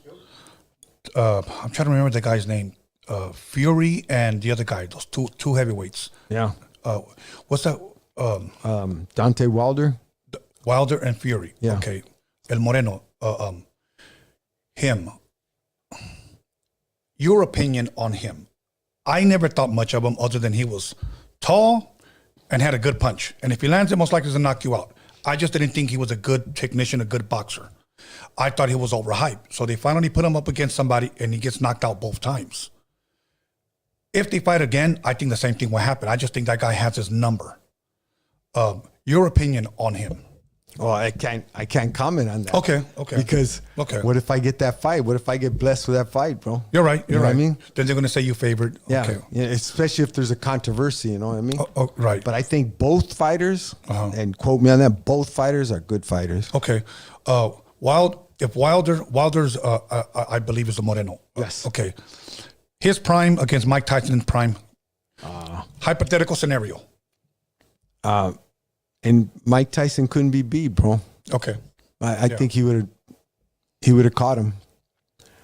Okay. Because when you see the Moreno fighting now, he tends to set you up. Mike wasn't the setup guy. Yeah, no. Mike just came at you like a madman, bro. You know what I mean? Yes, he did. Yeah. You know, especially a shorter fighter, he's got to get inside. Yeah. What was the Italian old heavyweight? Great history. Rocky Marciano? Yeah, that's the way he was. Yeah. He was little, so he had to get in there and brawl, bro. Yeah, and I think he actually even retired undefeated, if I'm correct. He died young. Yeah. Wow. Okay. I have a lot more questions, but you know what? I want to get some of these callers in. So once again, let's go ahead and put up the number. And I do want to say, if there's anything I didn't touch on, you guys, right now is the time. Call in, talk to Popeye, and you know what? Popeye Ray, and ask him, hey, I want to know this. I want to know this. Anything pertaining to boxing, please call in. Or if not, we're just going to continue our conversation here. So once again, the number should be up. Okay.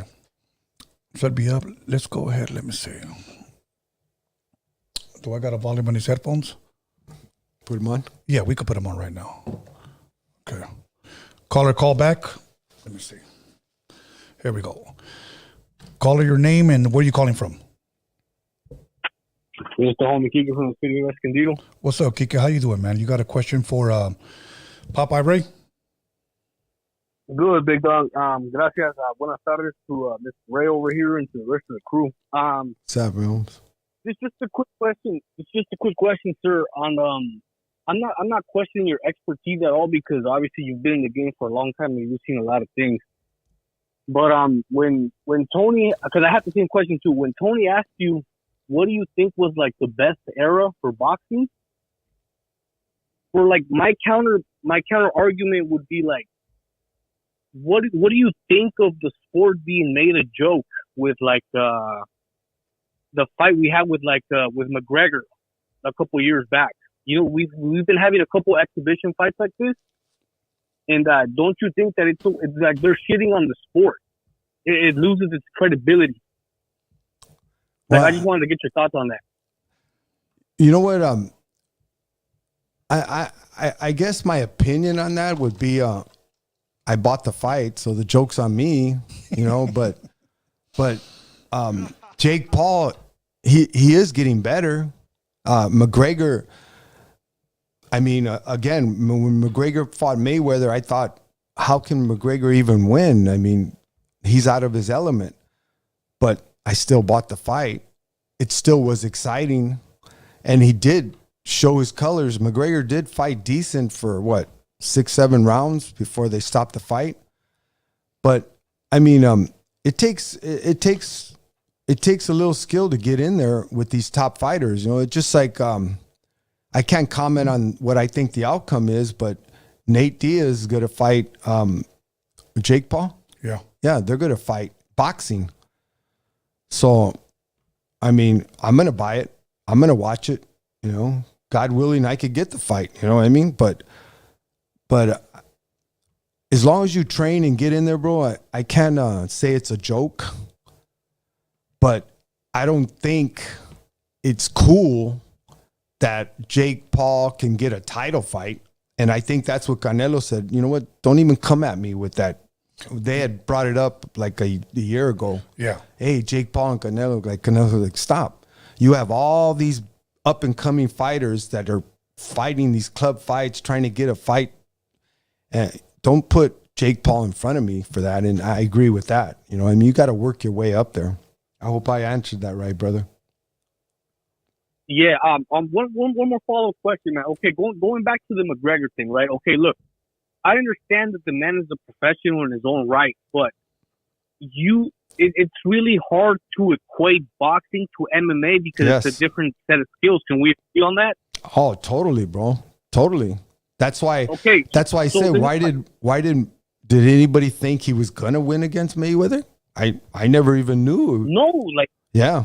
it was a sucker's bet, man. It was a cash grab. Like anybody who didn't see that, I didn't even watch the fight like for entertainment purposes, man. Like I didn't even like let that idea to go into my head. You know what I mean? Yeah.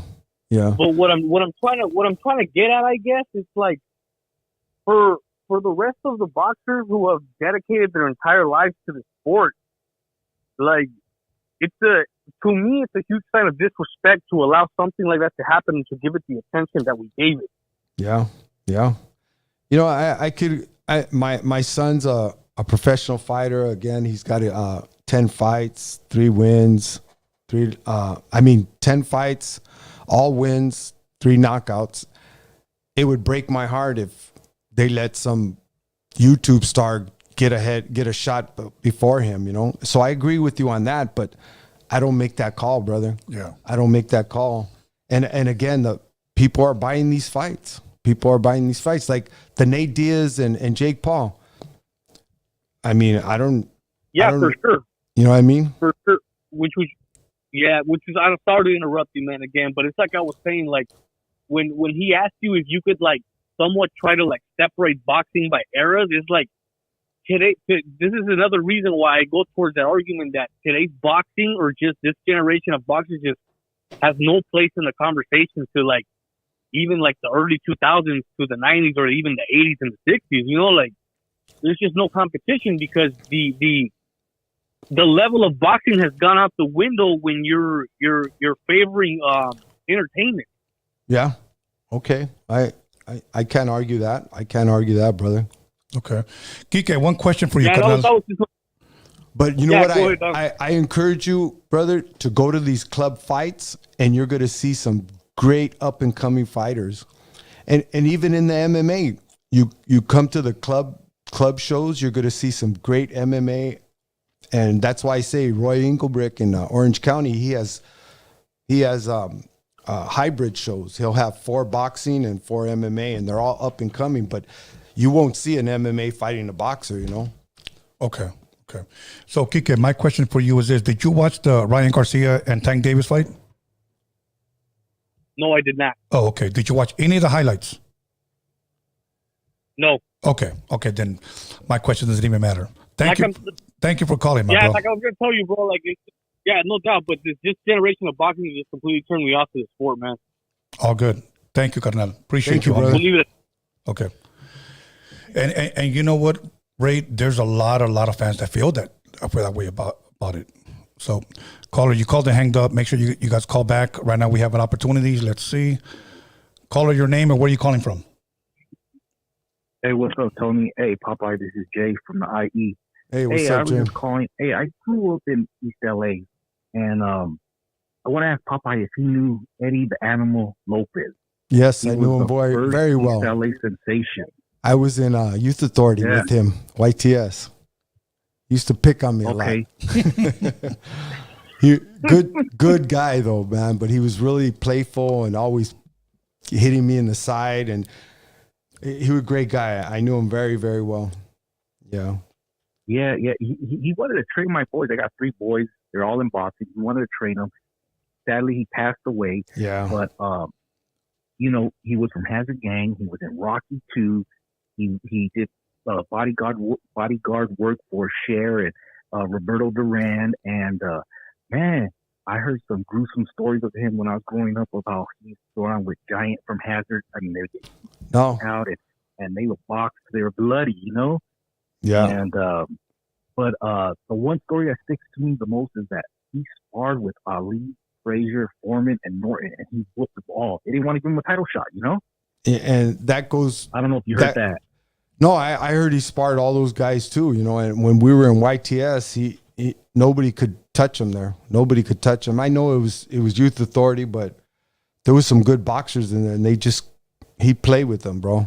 He played with them, and Yeah. And I say that with love and respect. You know, Eddie had his own demons, and that's what took him down. You know, I prayed for his soul, and I heard how he passed, and it broke my heart. You know. Yeah, you know, and you know, he was a good dude.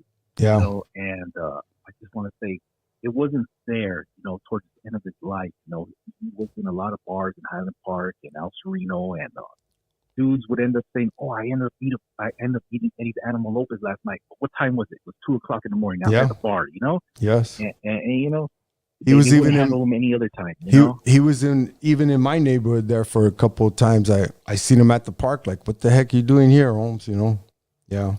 Yeah. Hey, well, good talking to you, brother. Thank you, brother. Much love. Thank you. Okay, let's keep it pushing. Let's see who's going to call next. And anybody got any questions for Popeye Ray? Make sure to call in. Caller, your name and where are you calling from? What's up, Tony? It's Robert Carson. What's up, Robert? How you doing, man? You got a question? Yeah, what's up, Popeye Ray? What's happening, Holmes? How you doing, brother? Mandarin podcast, bro. Pretty good. Hey, man, I a big fan of boxing. My dad used to box, you know, Banning high school days back in the 70s. Grew up watching all the fights. And I know Tony Weeks is your man, but what is your honest opinion, bro? I knew that was coming. Romero, I knew that was coming, bro. Barroso fight. Yeah, and you know, what do you think of that stoppage, bro? I mean, 95% of the people I know, social media, man, that you know that it's bad for boxing, bro. I want to just know your honest opinion, and that's all, man. Salute to both you guys. I just want to know your honest opinion, man. I'm going to give you my honest opinion. But hold on, caller. Let him answer. Go ahead, bro. I'm going to give you my honest opinion, bro. I love Tony. He's a great referee. He's done some great fights. I mean, he's got over 800 fights. And there's an old saying, 1,000 rights and one wrong. So I would hope you find it in your heart to show grace. In my opinion, yes, it was an early stoppage. In my opinion, he was behind the fighters. So if he's standing behind the fighters, he was in a wrong position, and it wasn't a punch, it was a push. So, the executive officer from Andy Foster from California said, you know what, if Tony worked for me, I would just sit him down for a while. But I'm asking you as a boxing friend, show him some grace, bro. 1,000 rights and one wrong. You loved him yesterday and you hate him today. It's not the end of the world. But yeah, it was an early stoppage, and again, he was in the wrong position. This is why you got to be on the side of the fighters, not behind them. And he was standing behind Rolly. Is that how you pronounce it? And the push. I guess he thought, I can't speak for Tony, but I watched it many times, and and he was in a bad position. It happens, brother. It happens, and I hope when my day comes, I hope they show me some grace, you know what I mean? Because we're not perfect. We make human mistakes. And again, he's done all them great fights, Castillo, Corrales, and numerous big fights. Yeah. Show him a little grace, bro. Show him a little grace. I'm asking that. I know, I respect that, bro, and definitely, I know he's a veteran in the ring, and I don't know if it has something to do with Rolly's team. Against Marinez, I felt like Marinez won, and Rolly got that, and then again with Barroso, and Barroso's pushing 40. That could have been his chance to really put him in a financial stability for his family. But I just hope that they somehow karma comes back and he gets that chance again to run it back with Rolly or something. And I think social media will work for Barroso at this point. If fans start saying, hey, we want a rematch, if there's enough interest in a rematch, they'll give him the rematch. But, the executive officer of California said, you know what, Tony's a great referee, but I just sit him down for a while. Make him go back to training. And that's why I say I can't emphasize enough. He's done such good in his career, done such great, exciting fights. Yeah. One wrong, are we gonna? Oh, he should be fired. He never referee. Man, come on, man. I just scares me because my day will probably come too. It just unfortunately his came on TV. Yeah. So. I hope you can show him some grace and tell your fans to show him some grace, but put it out there on social media. We want a rematch. We want a rematch, and you'll be surprised how the promoters watch that, see that, and hey, they'll give him a rematch because yes, he did get ripped off. Thank you. No, I respect it. Hey, salute to both of you. And one last question, bro: Haney or Loma? I can't comment on upcoming fights because if I get the fight, then. There might be controversy. I got you. Thank you, though, but it should be a good fight. All right, bro. Thank you. All right, man. You have a good one. You too, my bro. All right.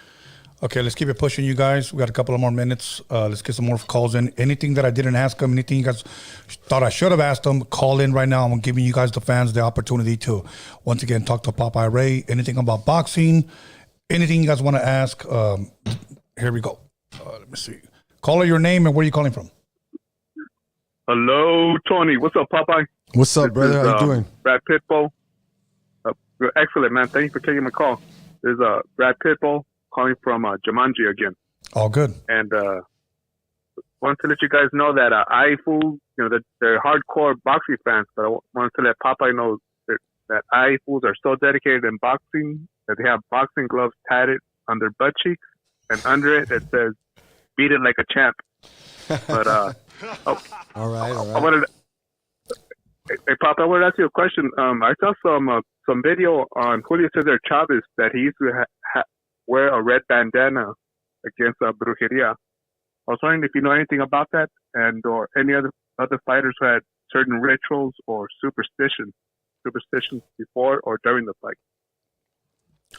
No, not that I know of. I mean, I don't know if you've seen Marquez when he was drinking his urine prior to his fight. Which Marquez? The one that fought Pacquiao, eh? Juan Manuel Marquez. He would drink his own urine? Yeah.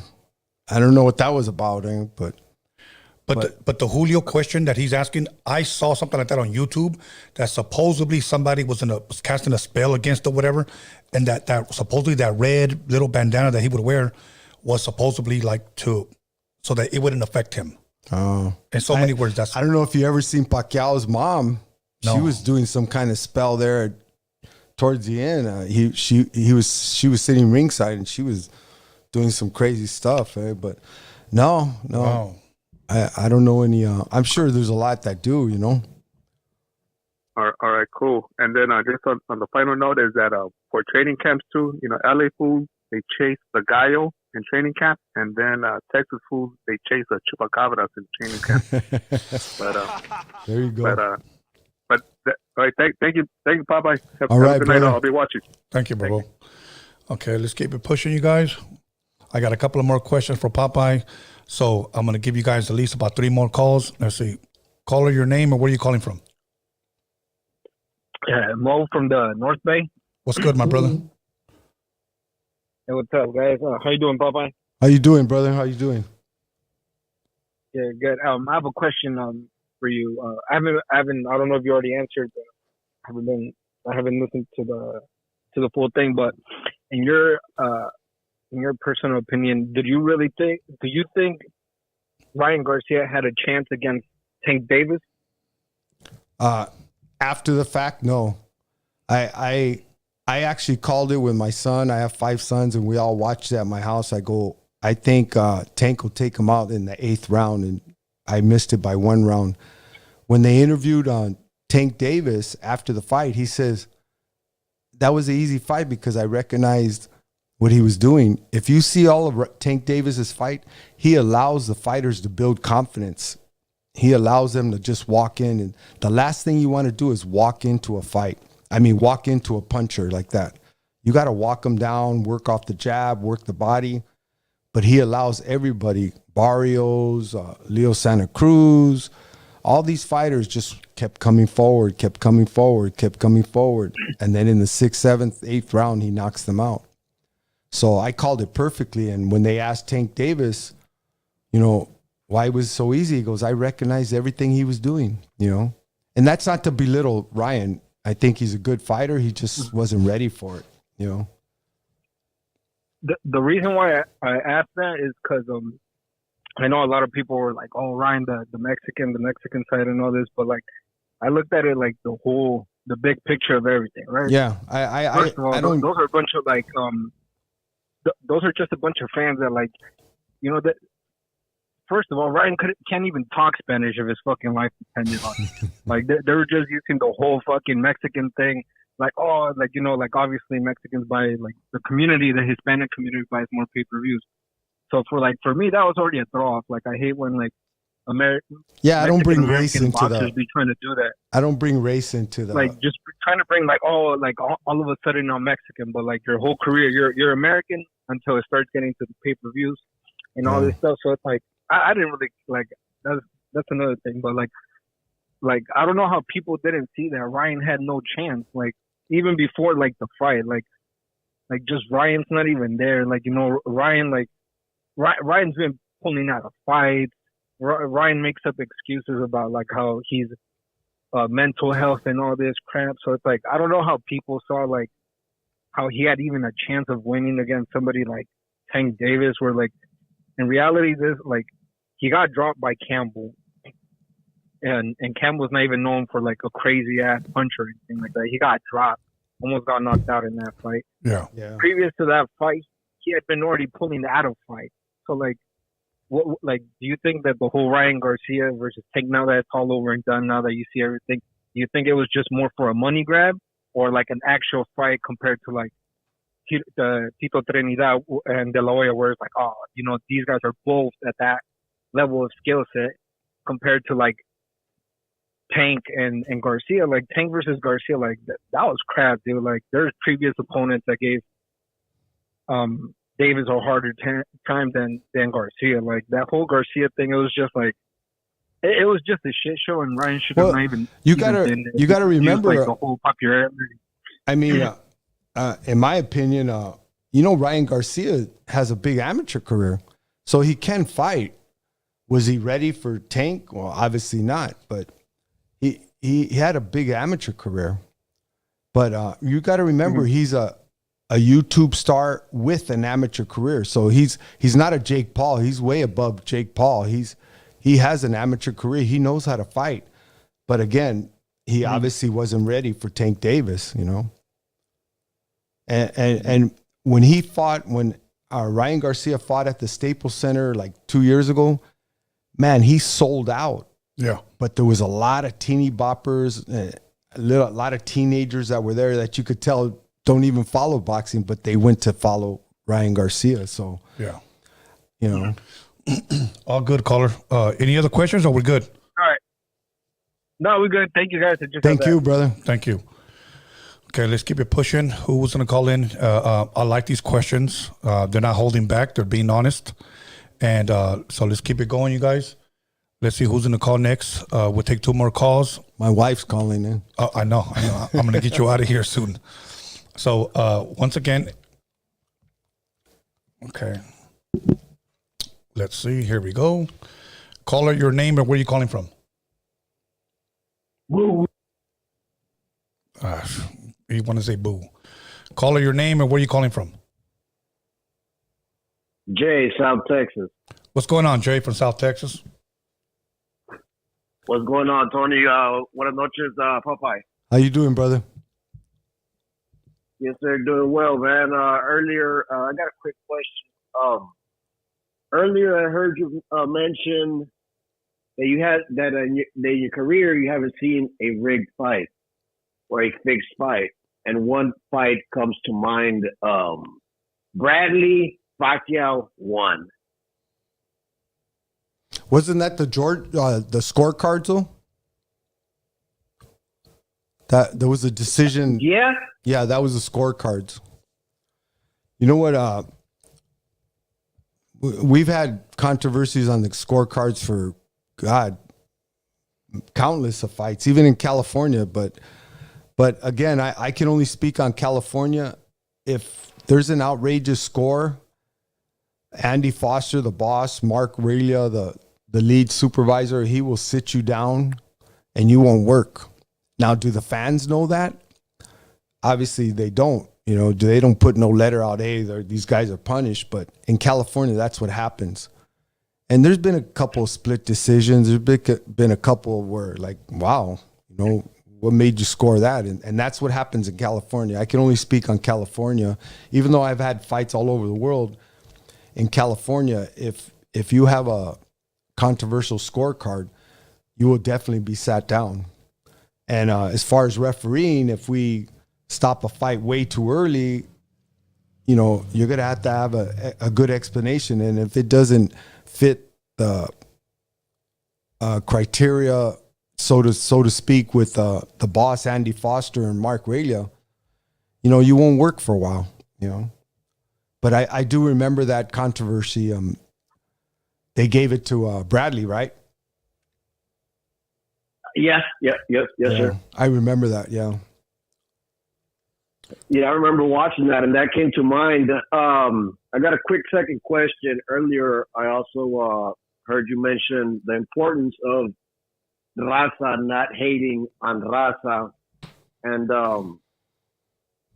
I've heard Canelo I heard he got criticized for not fighting other raza boxers or Mexican boxers. What is your opinion on that? What is your take on that?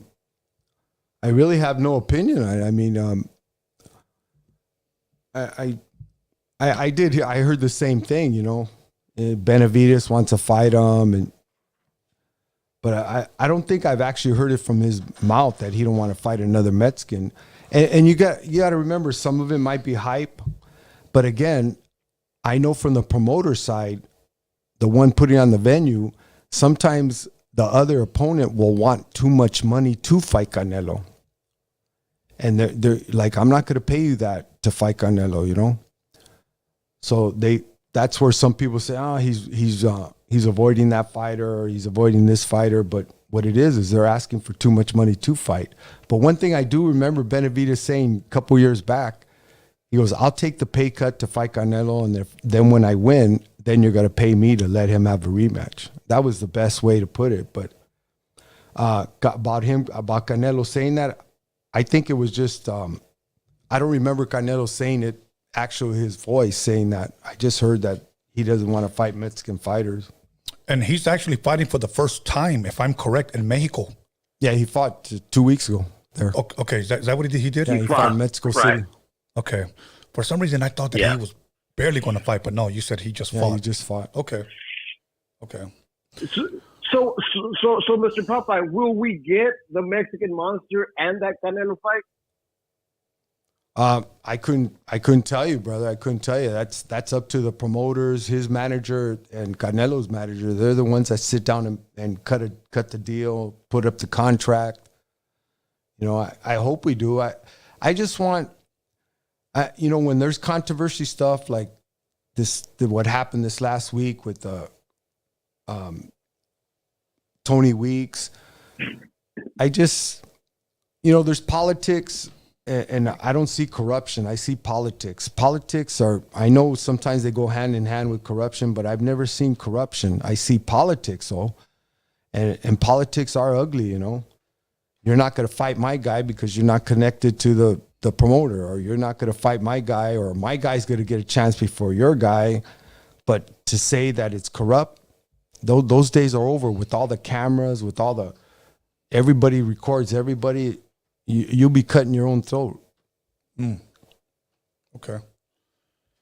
All right, Jay. Yes, sir. Well, even with all the cameras, it's surprising how Margarito got away with those hand wraps. I mean, you know what I mean? Yeah. They didn't catch that. They didn't catch that. But mind you, brother, that happened in California. Mind you, they caught it after the fact. And unfortunately, what's his name from Puerto Rico?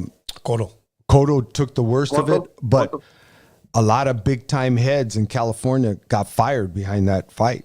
Wow. But they don't put a statement out where you would know. But the two top supervisors of California got fired for that, and they didn't get punished. They didn't get sat down. They got fired, bro. They got fired. Wow. So, you know. Okay. All good. All right. Well, yeah, those are the questions that I had tonight. And you guys, this is a good interview. You guys have buenas noches. Thank you, brother. Okay, one last caller, you guys, and then I got maybe one or two questions for Popeye, and then it's a wrap. So we're going to give somebody one more opportunity to call in. Here we go. Caller, your name and where you calling from? This is Arlington. I'm sorry, what was that? Yes, how you guys doing? So my Art from Wilmington. All good, my bro, from Wilmington. Yeah. What's happening? So yeah, my question is, being that the boxing game, 80%, 90% mental, what are good tips you heard from fighters as far as the mindset going into the ring and the fighting? Anything you can share on that type of wisdom? Well, I've heard fighters say when they're having a fight, maybe a solid week before the fight, they go to camp. They ask their family, you know, don't come at me with any issues unless it's life or death. They say secluded at camp, if not in their room. You know, they stay away from the wife, the girlfriend, and just stay mentally focused. You know what I mean? Go to sleep early, wake up early, go to sleep early, wake up early. And that's pretty much it, you know? Because again, if you go in there with a lot of stress, you're fighting two battles, you know? My son, he goes away for 2 weeks and I don't see him till weigh-in, and he looks totally different, you know? And but he's in a bad mood. I can say that, you know, because he's trying to cut. He's cutting weight, but he's so focused on the fight. But a lot of boxers have told me that's what they do. They just ask the family, don't bother me with anything unless it's life or death. If they don't go away to a fight camp, they're at their house and I don't want to be bothered. Now, these mega fights, they're obviously doing publicity, you know? So that goes to show it's that much harder for them because they got to train at the same time they're going to these public showings for face-offs, you know? So for promotion. There you go, promotion, you know? So it's a lot harder on them because they got to travel to these sites. They got to try to eat right while they're in their restaurants.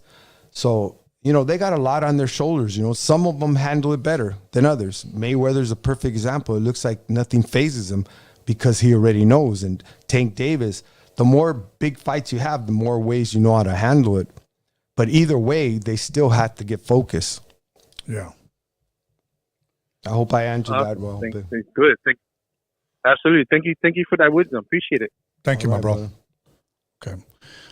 We're good. We can take these off now. And I just have one last question to ask you. Following you on your page and talking to you on the phone, and talking to you now before we went live, you actually shared that you're a man of faith. If we could talk a little bit about that. When did that happen for you? You had told me that you were a Christian. If you want to share a little bit of your faith. Yeah. I'm a born again Christian, brother. I mean, even through jail and stuff as a kid, I was raised a Christian, but wasn't living right, you know, but I used to do a lot of meth and speed. And when I was 44 years old, I was doing it every weekend. I'm a truck driver. I was doing it every weekend. And the wife pretty much told me, you know what, if you don't stop, I'm going to leave you, you know. I'm like, yeah, whatever, you know. Anyways, I came home one Friday and she was gone. She took my boys. She was gone. And as God is my witness, I got on my knees and I said, you know what, I don't want to lose my wife and my kids, you know. And mind you, 22 years, I was doing that every weekend. Wow. And then during the holidays, I even started early, you know. Yeah. Thanksgiving, I'd start on a Wednesday.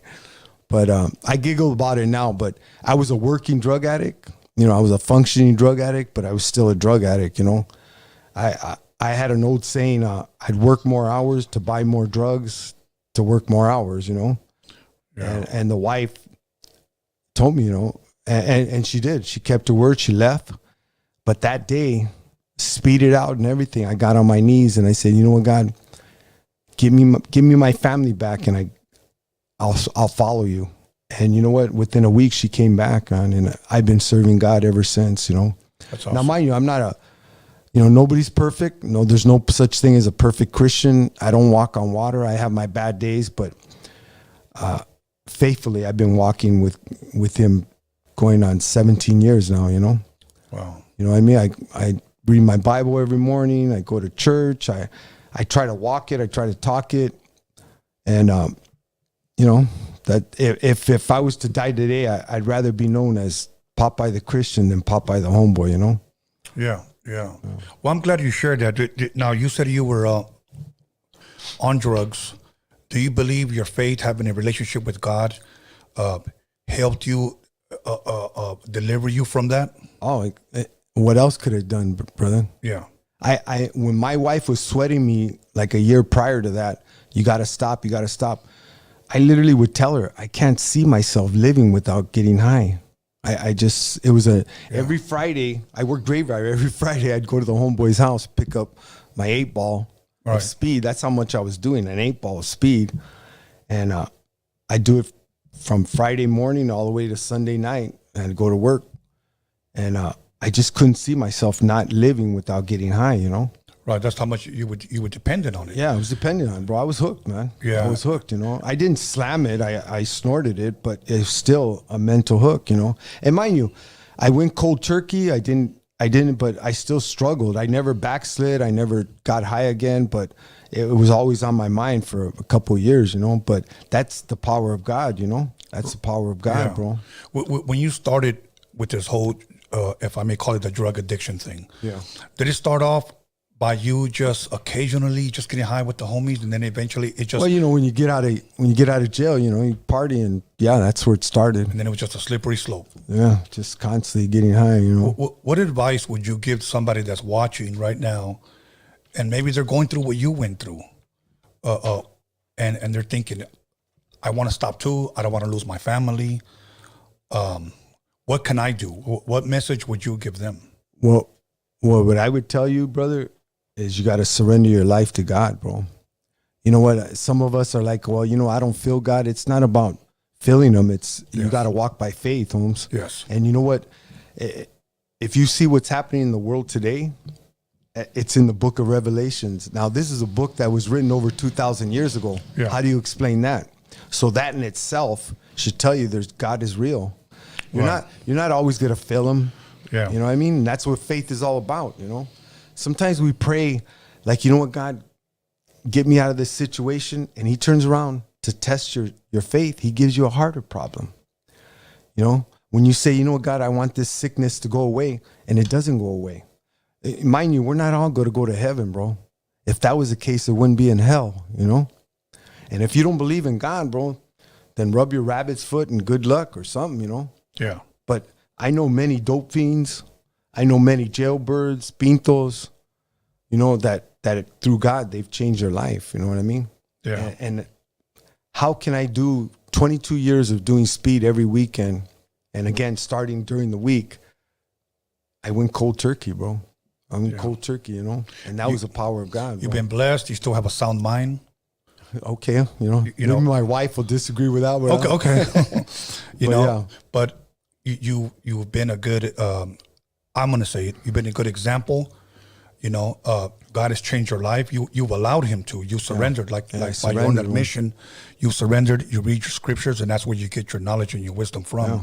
And with your life, you're blessing others with it. At this point, you know, anything that I didn't ask you, anything you want to bring up, I know you have a podcast. Yeah. Let's promote that. Yeah, I have a podcast. It's called Third Man in the Ring. It's really what the referees are thinking, what the referees are doing, the judges. It's MMA and boxing. So if you could go on YouTube, it's one word, Third Man in the Ring. It's not the number, it's Third Man in the Ring. Or you can find it at Popeye Ray. And it'll come up. Please push subscribe, tell your friends. And I'm interviewing a lot of MMA referees and boxing referees. And I got a couple of fighters on there. And hopefully Emilio Rivera is going to be coming up. He called me this morning and says, hey, I just got to find a date. Emilio Rivera, the actor. I got Fernando Vargas coming up in a couple of weeks. This Friday, I have Russell Mora, the referee. He'll be coming up. But, you know, I kind of want to be like you, brother. Yeah. Just have a good conversation about everything, you know? Absolutely. Even if it's out of boxing, even if it's out of MMA, just life in general, bro. Yeah. You know how I would like to talk to one day? Richard Steele. I'll work on that for you, bro. Really? You brought me on. I'll work on it for you. Awesome, man. Because I look, Richard Steele caused some controversial fights. At least, but don't pick on him. No, I won't. Right, I promise you, I won't. I promise you, because I still remember the Mike Tyson Razor Ruddock fight. Okay, I'll go over there and you beat me down. Oh. No, he would. He would. I'll pull up my picture. That's right. I met you already, bro.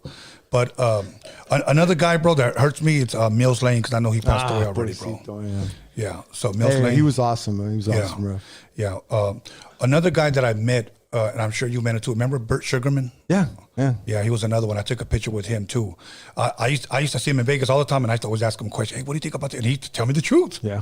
You know, I saw Freddie Pacheco one time walking around by himself, and I said, hey, Freddie, how you doing? You mind if I ask you a question? He goes, do you mind buying me a sandwich? And I was like, let's go. Bought him a sandwich. And I just started asking him. You know, and that's how you do it, you guys. You know, sometimes you don't even have to go to the fight. Go to the weigh-in, and then you see the refs, you see other people there. You talk to them. Well, weigh-ins are awesome, bro. Yes. You probably have a better chance of walking up to anybody at a weigh-in than the fight. Yes. I've had opportunities, and I just want to say this because I've been blessed to meet these guys because I grew up watching them. I just, shook hands with these guys. Sugar Ray Leonard, Thomas Hearns, Roberto Duran. What's that one? We have Joe Frazier. We have a fight in Beverly Hills next Wednesday. Sugar Ray Leonard's promoting it. Really? Yeah. Okay. It's a private show at the Beverly Hills Hilton. I guess he has all his actor friends there. Oh, okay. Okay. Yeah. That'll work. And you're going to be reffing or? Yes, I'm going to be reffing. Oh, wow. Is that open to the public?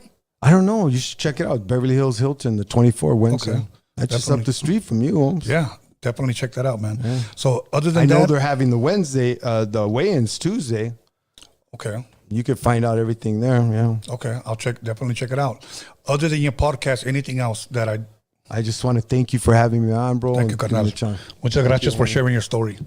Other than that, shout outs. Any shout outs you want to give? Just want to tell the family, everybody, love you guys. God bless, man. Get right with God, guys. Absolutely. Alex, did Anthony ever send anything over or no? Okay, no worries. You know what? Before I give my shout outs, I want to wish Magic Girl, one of our moderators, happy birthday. So once again, if you guys see her in the live chat, wish her happy birthday. Okay. Once again, she's been a blessing to us here. So thank you very, very much. Hope you have a blessed night, the rest of the night. Also, Alex Cervantes Enterprise. Also, hold on. The Hip Hop Jedi, News of Norbies, and my son B-SKANLESS. My son B-SKANLESS, he's the one that connected us. He's the guy.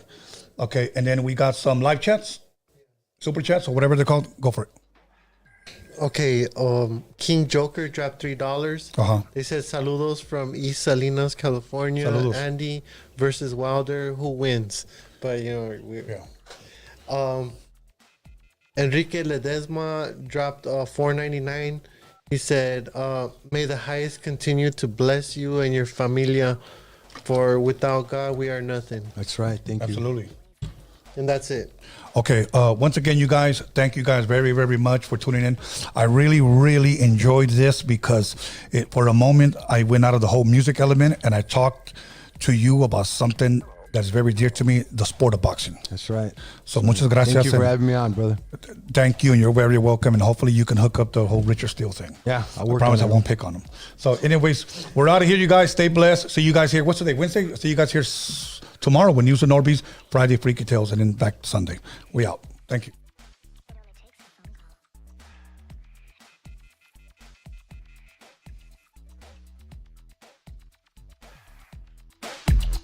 The possibilities are endless. Let me take you away from it all. Let me take you away from it all. It only takes a phone call. Hello. Hello.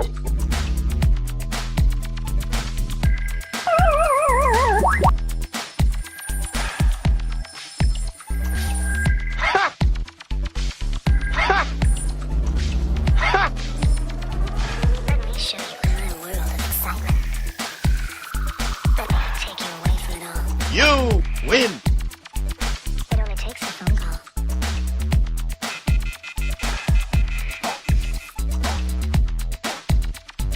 Let me take you away from it all. Let me take you away from it all. Do it.